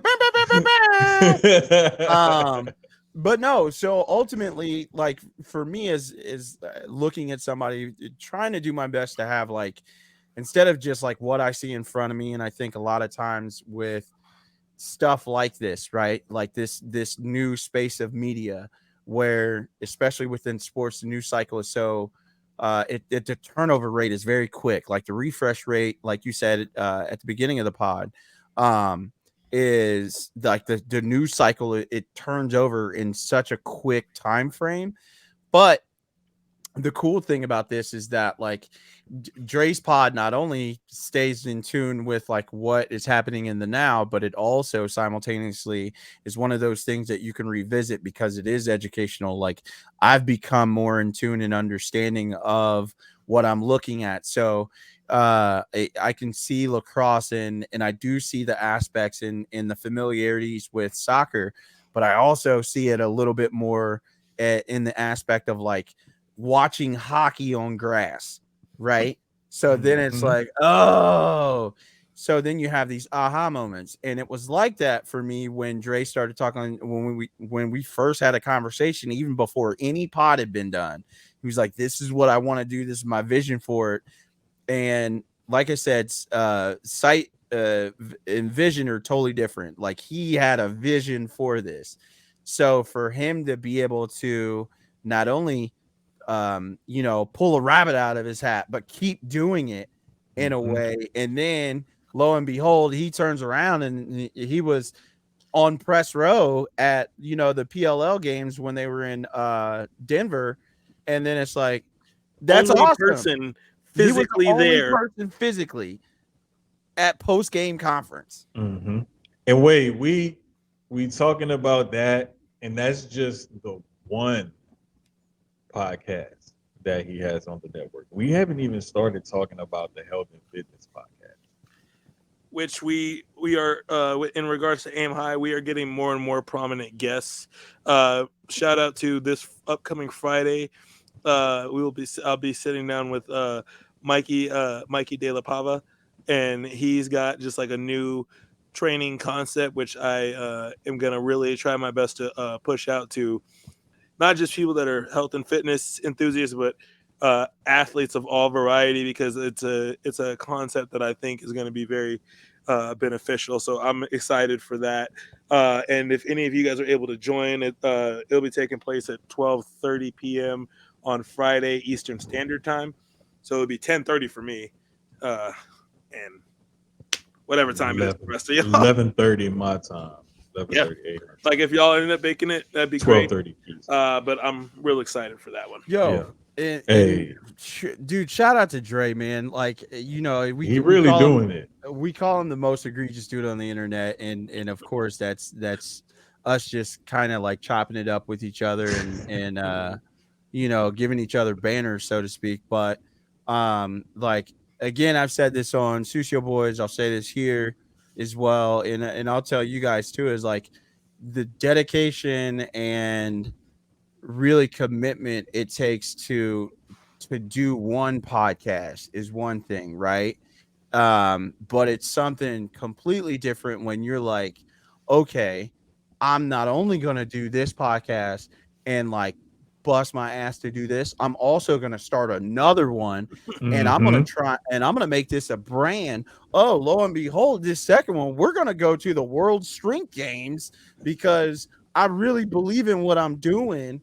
And like I'm sitting there and I'm this was that weekend I didn't, unfortunately, I couldn't join him because my girlfriend was coming into town to celebrate my birthday, my 40th, and there's times I'm just sitting there looking at my phone and I'm like watching our group chat and the conversations that we're having, and I'm like grinning ear to ear, and some people get it and some people don't. It's like, no, this is my new sport now. Like this is how, and this is like, I love it when my teammates are winning. And sometimes when it comes down to it, it's like people, we can all attest to this. If you've ever played any sport in any part of your life, some people think that they're the star player. You may be someone coming off the bench, and what you do and how you motivate your teammates off the bench, you might not even get a chance to play, but what you do helps you become a part of that like winning side. And a lot of times, you know, people only look at it from the fact that like it's a stat thing. Nah, bro. You know, Adam Vinatieri was the kicker. And he helped them win 3 fucking Super Bowls. And is the most clutch kicker, quote unquote, of all time, even though statistically it's Justin Tuck. You know what I'm saying?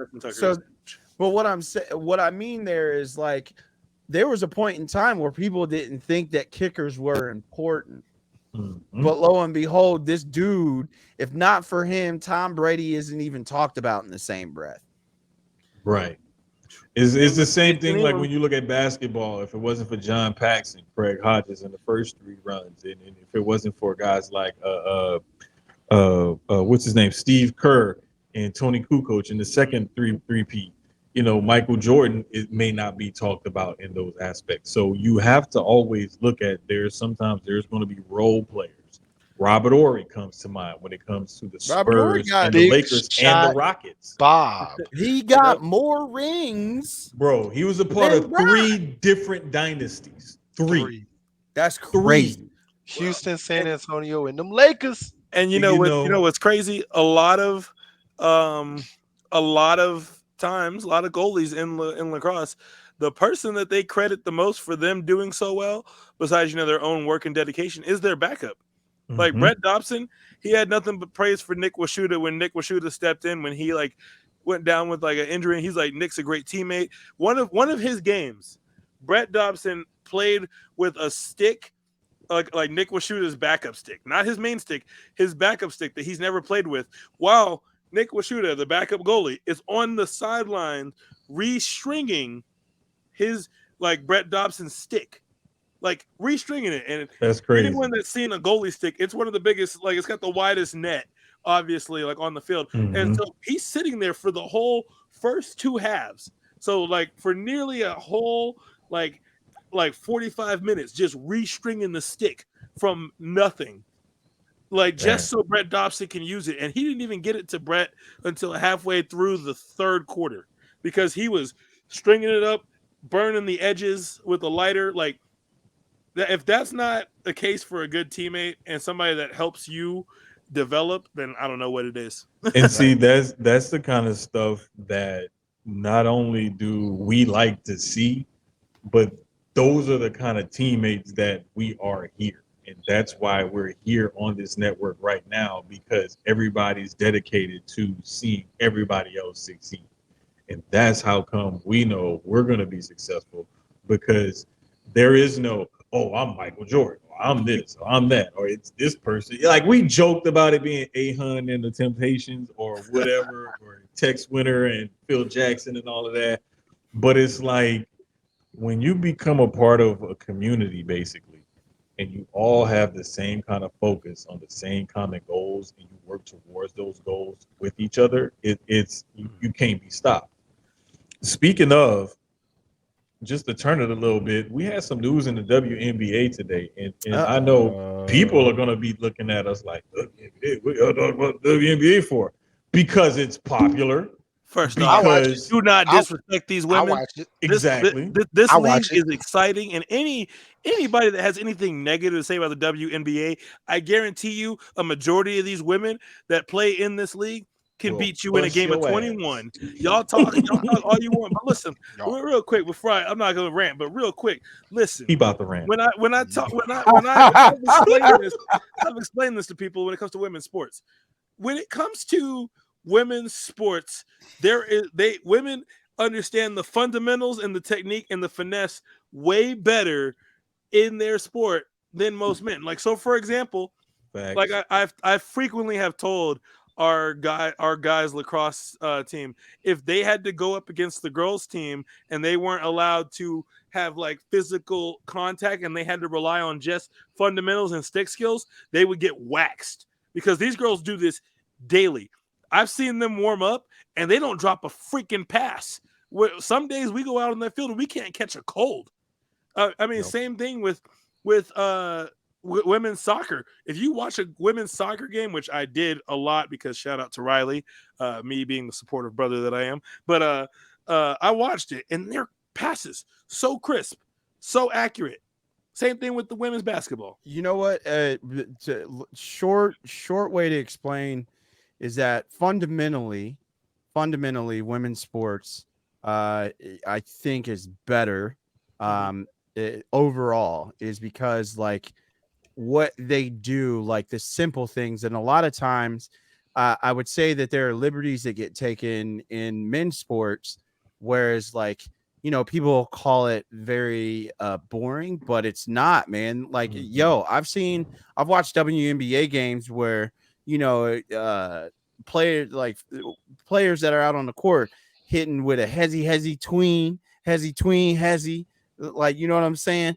Or with like women's soccer now, this young lady, James, that plays for England, the women Lions, and think she's a winger, but she's one of the most skilled players, and her brother plays for Chelsea. Like they both play for the same club, bro. And like she's a better player that, like, he's a dog, don't get me wrong, but like he has a tendency to get injured more frequently than she does. She's just always, and like she helped bring her team and drag her team to the Women's World Cup final. You know what I'm saying? So shout out Hope Solo. Nah, bro, shut up. Fuck her, dude. See, fuck her, dude. Hey, like, we trying to have a serious Nah, conversation. bro. Hope Solo is a fucking garbage pail person. Like the only reason why this is what shows you my knowledge of soccer. Stop it. Because the only reason, you brought this bitch's name into it, so now I'm gonna tell you exactly what it is. So the only reason why this bitch is not behind bars is because she is a fucking white woman. Wait, what did she do? Nigga. Bruh, that's a whole nother topic. Yeah, we ain't a whole nother pod. Yeah, we ain't got like time. all I was trying to do I is rescind my shout out Hope Solo. Better. Shout out to Alex Morgan. I was just trying to bring up the fact that Breonna Listen, Stewart got named WNBA MVP right over Asia Wilson today. That's it. I didn't mean to. So even with that's all I was talking about. I looked up the voting, right? Mm-hmm. Asia Wilson came in third. Yes. Who was it wasn't even like she came in, it was the girl from the Connecticut Sun. Yeah. So wait, Alyssa how Thomas. Alyssa are Thomas. they voting? Is it like fan votes? Is it a media award or it is no. Hold on, I'm gonna tell Hold you. up, let me see if I can find it because I had it pulled up earlier and I didn't. Basically the way it works is similar to like how Kinda in Major League the Baseball, NBA. like how you have like first, second, third place votes or whatever. Or like in the Heisman race, kind of like the Heisman, how you have like first, second, third, fourth, fifth, and So then you accumulate points for where you rank on each list. It's similar to how like soccer's World Player of the Year is voted. Well, to a point. So that one's a little bit more finicky because you've got all the national team captains across the globe vote, and I think they vote in order, but it is like a first place rank, right? Like it tallies where you get voted in first versus second or third. It's really weird. But so that's where my familiarity comes in regards to how they voted. So is this a surprise as to who got the MVP? Well, here's Yes the thing. and no. The way Yes the points broke down was Breonna Stewart had 446. Alyssa Thomas had 439, and Asia Wilson had 433, and that's national media. Oh, and the biggest difference between Asia and Alyssa was really the voting. Asia had 17 first place, 25 second, 17 third, and one dumbass person voted for fourth place once. Where Alyssa Thomas had 23 first place, 12 second, 25 third. Breonna Stewart, which it looks a little, but she had 21st, 23 second, and 17 third, which gave her the 446. How many first place did she have? 20. 20. Oh, okay. See, so that's the thing. And the fact that Alyssa Thomas had 23. So there was still 3 more people that felt like she was better. It's the accumulation. All 3 of them had a pretty great season, though. If like to be completely honest, I think really it should have been Brianna and Asia fighting for that 1-2. In my personal, I think it was more what got Brianna. It was more of her going from Seattle to New York, the market, and New York going from where they were last year to where they are this year now. Yep. And with Asia, it was like Vegas has been up here. Yeah, she's done nothing, and it's not a knock, but she's done nothing different. It's almost like the LeBron effect with Asia Wilson, because she won MVP, I believe it was last year and one other year. I think she's gotten it twice, right? 2020. Yeah, right. 2020 and 2022. Just yesterday or earlier today, she was named Defensive Player of the Year. So it's almost like, you know, she got this. Brianna won it in 18. Right. It was like she had the career she had at South Carolina. Then they erected a statue of her outside of South Carolina. She comes into the WNBA and she's dominating the WNBA. And it's almost like, okay, Asia Wilson fatigue maybe in the media. To me, that's what I'm seeing. Unrelated. Sorry, one of my friends just sent me this bit of news that I don't think we covered. The Washington Commanders are being sued by the Native American Guardians Association, which has been trying to get the Commanders to change the name back to the Redskins. They want to change it back. So here's what it says. It says the lawsuit states the logo on the Redskins helmet is an actual person. It's Chief White Calf. Every time they go out on that field, they were honoring Chief White Calf, and they were battling on the football field with the same honor and integrity and courage. They should continue to hold on, Ahan. Before you say that, hold on. They're not wrong, though, because when it came to them changing the name, everybody else was saying it was a racial slur and that the logo is this and that. But there was nobody a couple actually talked to there was a couple of that tribes it represented. Right. There was a couple of tribes that were on board with the name change, saying that it was racist and this and that. But there were some of them, like the ones who coming out now, saying that they didn't want it changed. Well, tell them to go sit the fuck down. Honestly, the thing, I don't think it should have been changed. I was kind of on board with it not being changed. Here's the thing: the voices in the room that were the loudest, that got amplified, were the ones that agreed with the overwhelming majority of the people who said we need to change this. So those voices from that Native American community were amplified because that's what the overwhelming majority wanted. Yep. Now that you see that there's a backlash against this and they want to say, hey, like, can we change it back? The reason why that's come about is because the team has been sold. Yep. So now they want to try to appeal to the new owners to see if they can get the new owners to change the name of the team. First off, no. It should have never been changed. I'm gonna be completely honest. I don't know, or change it to something that actually honors like a tribe. So let's talk about like Florida State Seminoles. Well, that is a tribe that is around that area. Like, what are we talking about, bro? Could it be the Washington, D.C. Cherokees? Because I mean, my people got Cherokees. I'm just saying that. You know what I'm saying? But I think I don't think it's the name per se. I don't think it's the Redskin part of it. It's just the logo. Well, I mean, I just want Redskin wasn't a derogatory word though. No. I just want that small even from that article of my background to have something representing them besides a raggedy ass Jeep. I hate you. Right. But to what you were saying, Dre, I don't think it's not the name. They're not contesting the name change. They want the logo part of it to go back to what it was. Oh, because the logo is what they're arguing about represented. Yeah, that's the logo. It's not the name. Yeah. That's not the name. What they said when they talked fucking about put the logo back on the helmet.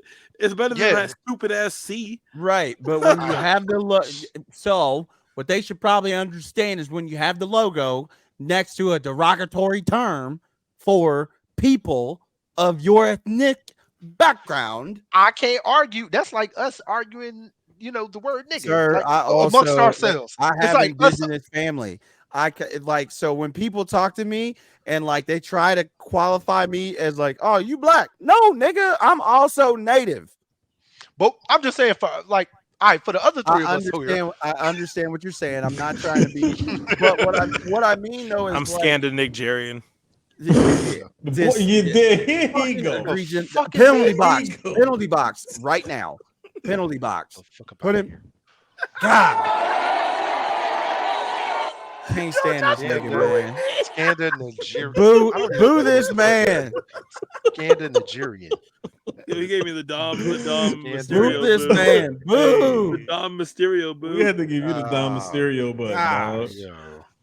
But nah, like it's crazy. My wife shook her head when I said Scandinavian. Fuck is that? Because what the fuck is that? Hey, he like my Tiger DNA Woods test. when His Tiger got said me it as was a like caplination. my DNA test. I'm got his 23 and me. 52% Nigerian, 12% Sierra Leonean, 10% West African, 3% Kenyan, 8% Scandinavian. 3% Finnish, 1% Italian, which explains my love for pasta and pizza, and then 3% Middle Eastern, but the arrow points more at Egypt. So Egyptian. That also explains his love of milk. Speaking of milk, we're gonna move right along to the fifth topic. The Major League Baseball season is just about over with. There's like maybe a handful of games left. Real simple, real quick, real easy. Who you got winning it all and why? Orioles. Yeah. Wait, what? I'm shooting for the red. Orioles. I mean, he might not be off with that one. This gave like three different answers. I'm a Reds fan, like Cincinnati. Okay. You know what I'm saying? I grew up during the era of like the post era, I think, of Big Red Machine, because he still had like Larkin, Sabo, Paul O'Neill. Like we had some dogs, right? And then we just been dookie. And I feel bad for like, a guy like Joey Votto, who's a perennial all-star, putting up dumb numbers. And we just kept giving away assets. Like, the Reds have just been a feeder system of an organization to other teams. Like our players would leave and then have better careers once they left Cincinnati. So the fact that, I think we're in the hunt still for the wild cards. They're a game and a half back of the final wild card spot in the National. You know what I'm saying? So like, that's where I think if the Reds get in, it's one of those things that like Cincinnati sports overarchingly is like making a turn, and that's FC Cincinnati is top of MLS. The Bengals before the beginning of the season, we were AFC North champions, still defending AFC North champions. And that's where I'm like, okay, what are we gonna do? How are we gonna get there? I'm looking honestly. I think if it's not the Dodgers or the Braves, it's going to be one of those two teams, because that's what I was thinking. The Orioles, they've been doing a great job, and they're one of the top teams as far as run differential is concerned this year in Major League Baseball. But I just don't think that they have the experience that they're going to need to carry them through a couple of series in the postseason. And the Astros right now, that's the team that I like the most. That's the team that I write about sometimes here in Houston, but I just don't see them as surviving because they've been held together with Band-Aids and duct tape all season. I was going to say that, and they're just not as consistent as they used to be. The Houston Astros did, I think, also with like some of the backlash that they got over the past couple of seasons, and plus that there's only so long that they can keep that championship caliber run going before other teams, make the adjustments, right? So the craziest part about it is this season, they had injuries and they had poor performances. Once they finally got healthy, they started performing poorly, over the last month or so. They had regained their lead in the division and everything, and then just started falling off. And it's like a veteran team like this should know better. Well, yesterday they had their get-right game against the Mariners, would actually put them up a game and a half, I want to say, over Seattle for the last wild card spot. in the American League, and they're 2.5 games back of the Rangers right now for the division. But there's only like 7 games left in the season, so it's pretty much null and void right now. That they're gonna. I don't think they're gonna win the division, but I think they'll hold on to one of those last wild card spots. Yeah, they pretty much got it locked. I'm a Yankee fan, and I don't even think we're. It's pissing me off actually. They've been officially eliminated, I think, today. What is happening? They won. They did win today, but no, they're eliminated. I'm looking at it right now. See, that makes me sad. Yeah, that's what I'm saying. I want to say George Steinbrenner would never stand for this. Welcome to living where the Rockies play. These motherfuckers lost 25-1 to the Angels. The fact that the Yankees, I knew it was done. The fact that the Yankees and the Red Sox are out of the playoffs. Bruh, that's the only 2 teams from that AL East that have been eliminated right now is the Yankees and the Red Sox. Yo, that's how crazy upside down baseball has been this season. What's who is the dude that changed like the whole? Who is that? Theo Epstein? Billy Bean. Billy Bean is the one they made the movie Moneyball about over in Oakland. No. I'm talking about. I'm talking about. Yeah, no. I'm talking about Boston. Oh yeah, Theo Epstein. That was him, Boy Wonder. Theo Epstein. Yeah, because Theo Epstein, I think, didn't he also do the same thing in Chicago? Yep. He brought them a championship. Yeah, Theo Epstein, to me, honestly, if and I'm not just being a prisoner of the moment, but I honestly think Theo Epstein is the greatest baseball executive of all time. And I'm gonna call it. I don't care what baseball fans have to say about it. He's the GOAT. He's the GOAT baseball exec. He did some shit for that Boston Red Sox team. Cashman is up in New York. Cashman, he good, but I'm talking about historically good. He turned like the Red Sox hadn't won anything in 100 years, and he changed that. The Cubs hadn't won anything in like 90-some 100 years. He changed that too. Cashman had, if I'm not mistaken, Cashman was still came in and was still doing some work. I really hate Boston, so it's all right. I know it's hard. That's because you're a Yankees fan. I'm a Yankees fan too. I like. I'm also a Laker fan, and I hate Boston. I like the Yankees, but what I'm an Eagles fan, and I hate Boston. Let's put it like this: Brian Cashman is still not one of the best GMs of all time because he also had George Steinbrenner, who is one of, if not the greatest franchise owner in baseball next to Marge Schott. Yeah. Because Marge Schott comes in at a close second, even though she was super problematic. But she was racist. Hey, motherfucker! Listen, you're not wrong. We need that as a sound clip. You're not wrong. we need she was racist as a sound clip. You're not wrong. She but was the woman would make a drop out of that. The woman would spend the money that was needed to get the players that she needed to, so that they could win. Right, but again, Marge Schott is just famous. She's not in any way, shape, or form a person that can tell you because I used to live in Tampa, and I remember driving by, because I would drive by Buck Stadium, and then you drive by and you look and you're like, what the fuck is this big ass baseball stadium? And then lo and behold, when I first moved there, I didn't realize. I was like, oh shit, this is where the Yankees come play. Yeah, spring training complex. And then you see, and there's like 27 world championships, and you're like, oh, like, yeah, fam. Like, as much as you want to hate on Theo Epstein is one of the greatest executives. Not only the fact that he did it with the payroll that he did it with in Boston, then turns around and goes to Chicago. And he put it back together there. With the curse sitting. I mean, that's why I say he brought championships to 2 teams that never thought that they would ever win them. There were literally fans who lived and died and said they never won. And then there are fans who, like, there's stories about people who died not too long after those 2 teams won World Series that said, I can finally die in peace. Bill Buckner. He literally lifted the weight of the world off of that man's shoulders. Yep. And I've never heard or seen or anything about Bill Buckner as much as I have since I want to say it was that 2004 World Series was the first one that they won. I have not seen that much of Bill Buckner from 86 to 2004 as I have from 2004 to now. All because Theo Epstein won a couple of world titles up there in Boston.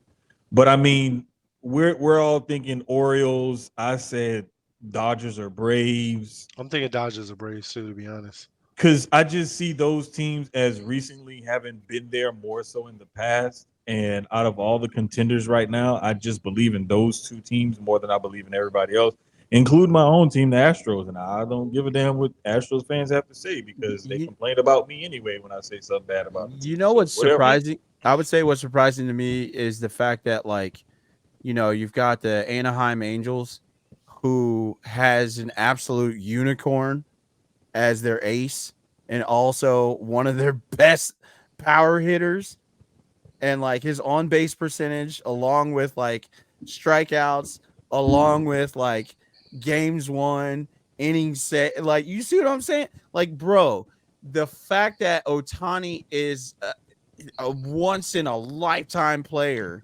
That man is a fucking amazing. I would say two or three lifetimes. Yeah, because if you think about it, Babe Ruth at one point was looked at, he was a pitcher and then becomes home run king. So he dedicated and completely switches. And I think he goes from pitching to first base. Outfielder. Outfielder. Babe Ruth was an outfielder. I swear that's he was an outfielder. Crazy. I know, but all I'm saying is that, you know, you look at that he didn't do it at the same time. I don't think in the way that Ohtani is like just chucking him into deep center type deal. But I think that I would. Oh man, it's like him, De La Cruz for Cincinnati. Like, I'm excited now, and I guess I'm paying more attention to baseball because in Mike Judd, right? Looking at players like that to where it's like it's a refresh in that. But I think I do like if the Cincinnati Reds aren't going to make it to the playoffs, then, you know, if I have to root for anybody, I'm going to root for the Braves. You know what I'm saying? Because, man, I remember, like, that organization hasn't really brought itself back to, like, greatness since, like, Greg Maddux, David Justice, Tom Glavine, like, you know what I'm saying? Avery, like, bro, Mark Lemke, Terry Pendleton. They had squad. David Justice. They had squad. Like, I remember that team because the year that they went from worst to first, I was in Atlanta. I lived there for a couple years. So what was that? 90, before 90, 91. Okay. Yeah, because I was going to say that was before the Olympics down there. That was when they went to the World Series against the Twins, and John Smoltz and Jack Morris had that infamous dual 9-inning game, and then Jack Morris ended up pitching the 10th. Smoltz had a reliever come in, and the Twins, I think, ended up winning 2-1 or 1-0 or something like that. Yeah, that was that World Series. Yeah, definitely remember that because we were all into it. So you guys are calling what? I'm gonna say if I gotta pick just one team, I'm gonna say the Dodgers. This is the year that I'm gonna go Dodgers. You don't even got to go who's the winner. I just want you to give me your World Series matchup. My World Series matchup, I'm gonna say Dodgers Orioles. I can see that. I could definitely see that. I'm gonna say Braves Orioles, and the Braves are gonna win it. I was gonna say I think the World Series is gonna be a real shock this year. Braves and Orioles. That Braves Orioles is actually. You know what? I like the Phillies. Ooh. I like the Phillies. And you know, I like the Phillies to shock the Braves. That's not a bad pick. The only reason why I say the Braves is because the Braves they've been pitching very well, but they've also been killing the baseball all year long. And with a plus 231 run differential in Major League Baseball, like they're the only team right now with more than 900 runs scored. Like, there's not another team in Major League Baseball that has more than 900 runs scored. I think the closest team is the Dodgers are at 881. You know what's low-key shocking this season, though? The Cardinals being last in the NL Central is shocking as fuck. The Angels pissing away more talent. Do you know the Angels is no longer a surprise to me because they do this shit every year. Well, I would say the Cardinals is more surprising. The Angels throw a bunch of money, and they don't. It makes their roster lopsided. They don't know, like, in that, as much as people will like shit on Houston did in the short amount of time frame, like, you're not really gonna have much of a dynasty in today's age of sports, right? Or at least in baseball, I don't think you're gonna have the ability to have like a dynasty because there's so much money that can change the trajectory of a club, either for an individual player or like, hey, we're going to allocate this money to a handful of players, or we're going to reinvest this into our farm system.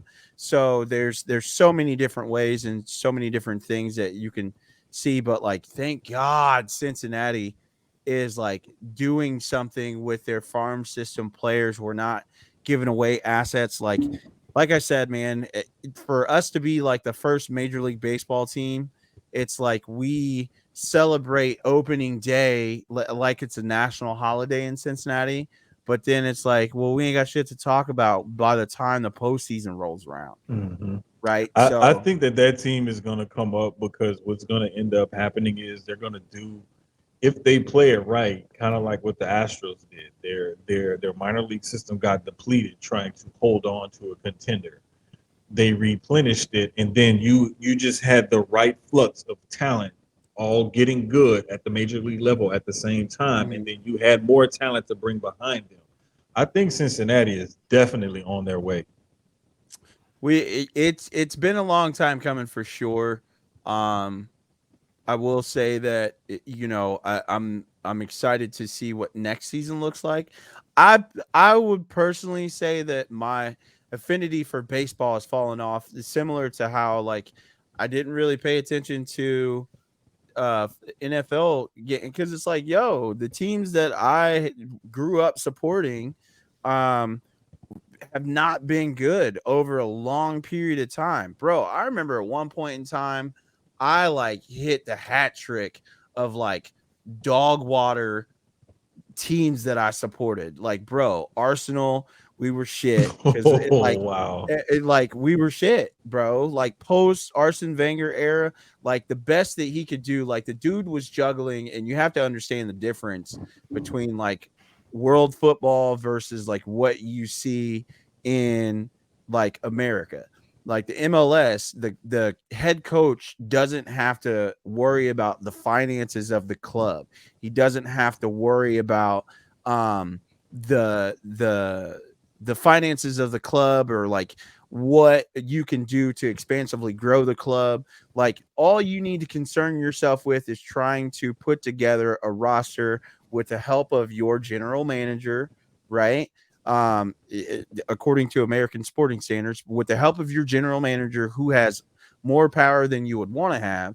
Whereas like when you're talking about world football or European based football, like the manager manages a lot, like all of the club's importance. He is the person that you put as the figurehead that if shit goes bad, then he's at fault. So like Arsenal was terrible. Arsene Wenger, like we moved into a new stadium. We were selling away a lot of our best players. Our best players were leaving. They were going to fucking Man U to win them a title.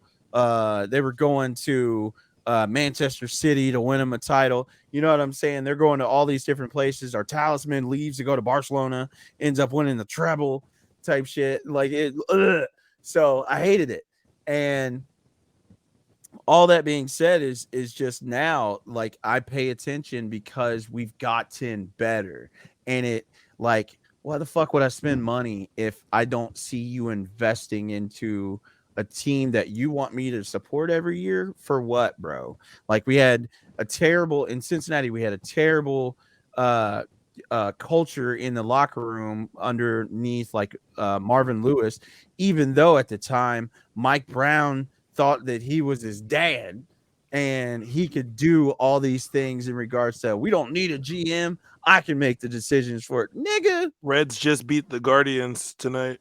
Fucking right. 11-7. You know what I'm saying? Cincinnati runs Ohio type shit.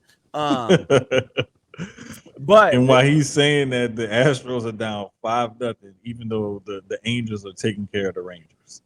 This is what I'm talking about when I say I get frustrated covering this team because they have a chance to make a game up on the division and you blow it.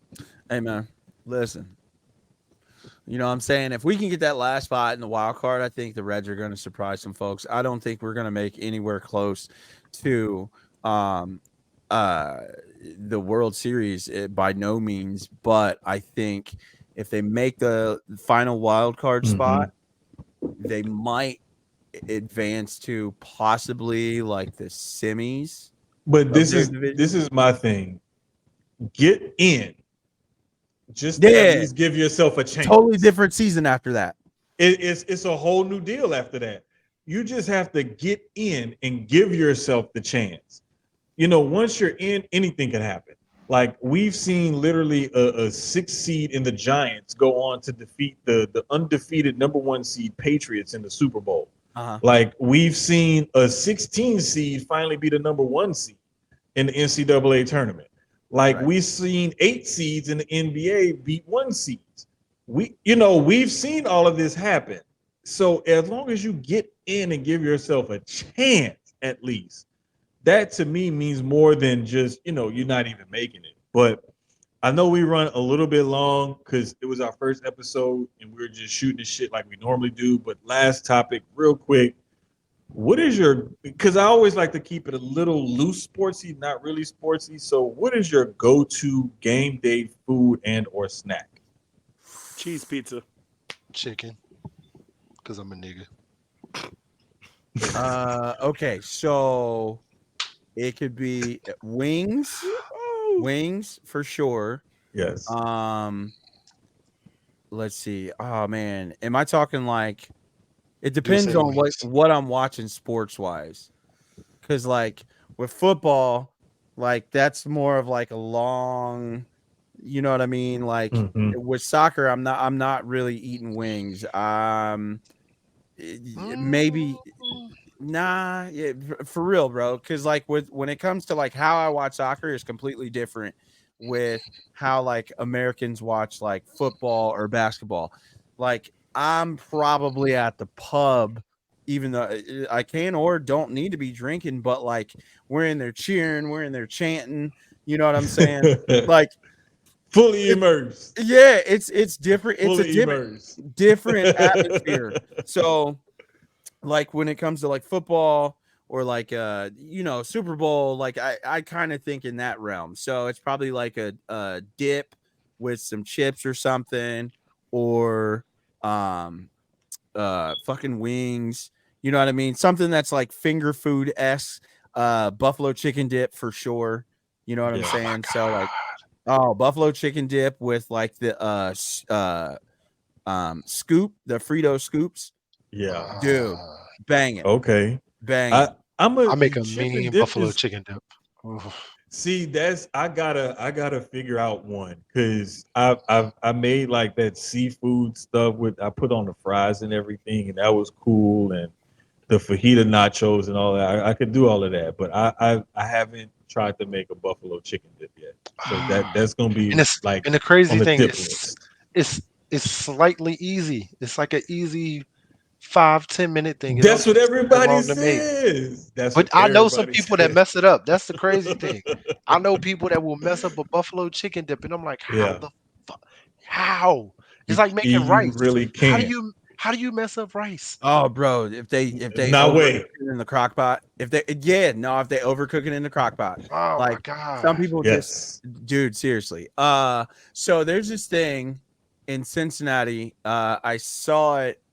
I guess it's So to explain it is stupid, but if you're familiar with Cincinnati, Skyline or Gold Star, right? So there's like something where, and I don't know who the fuck came up with this. So they take a cheese pizza slice from La Rosa's, which is Cincinnati or one of the more famous local Cincinnati pizzerias.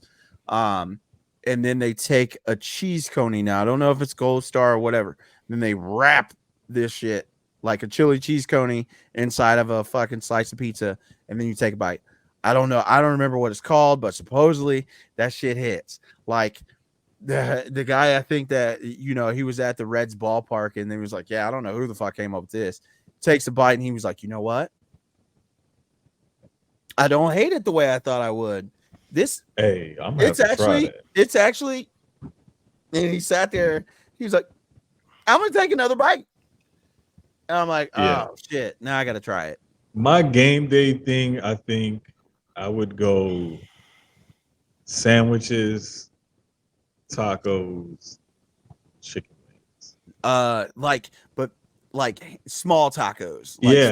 Not like the big mini tacos, stupid taco, but like I just get the regular tortillas from HEB or whatever, and I may make one or two at a time. All right, hold on. Question, because this is important. Also, I will judge you. Corn or flour tortillas? Flour. I prefer it's actually a butter flour tortilla. It's not just a regular flour tortilla. Either that or the Southwest quote unquote flour tortilla because it's kind of spicy. I don't give a fuck. Another great game day snack is when you pull up to Pound Town and eat whatever they're serving. God damn it! I knew it. See, why did I? And there you have it, ladies and gentlemen. This is where we gotta go. This is Sucio Sportz, the pilot episode. Just wanted to get y'all introduced to us. This nigga was gonna end it on some Sucio shit. Exactly, because that's just what we do. I was waiting for somebody to say something, and Dre held it together way too long. So that nigga was just let it out. He was holding that out. I was letting y'all have your wholesome conversation. And I was like, all right, now it's time to do this. You just come in, I do have a shirt in my Amazon cart that says Mayor of Pound Town. It's about to be on and popping at the gym. We're about to mute his mic or something, man. Look, we about to get out of here. Send me the link to that shirt. I need the link for that shirt. My wife looking at me judgmentally like, you better not order another shirt. We about to get out of here. I appreciate you gentlemen for stopping by. We're going to do this again next week. Everybody, thank y'all for tuning in. We'll see y'all next week. You're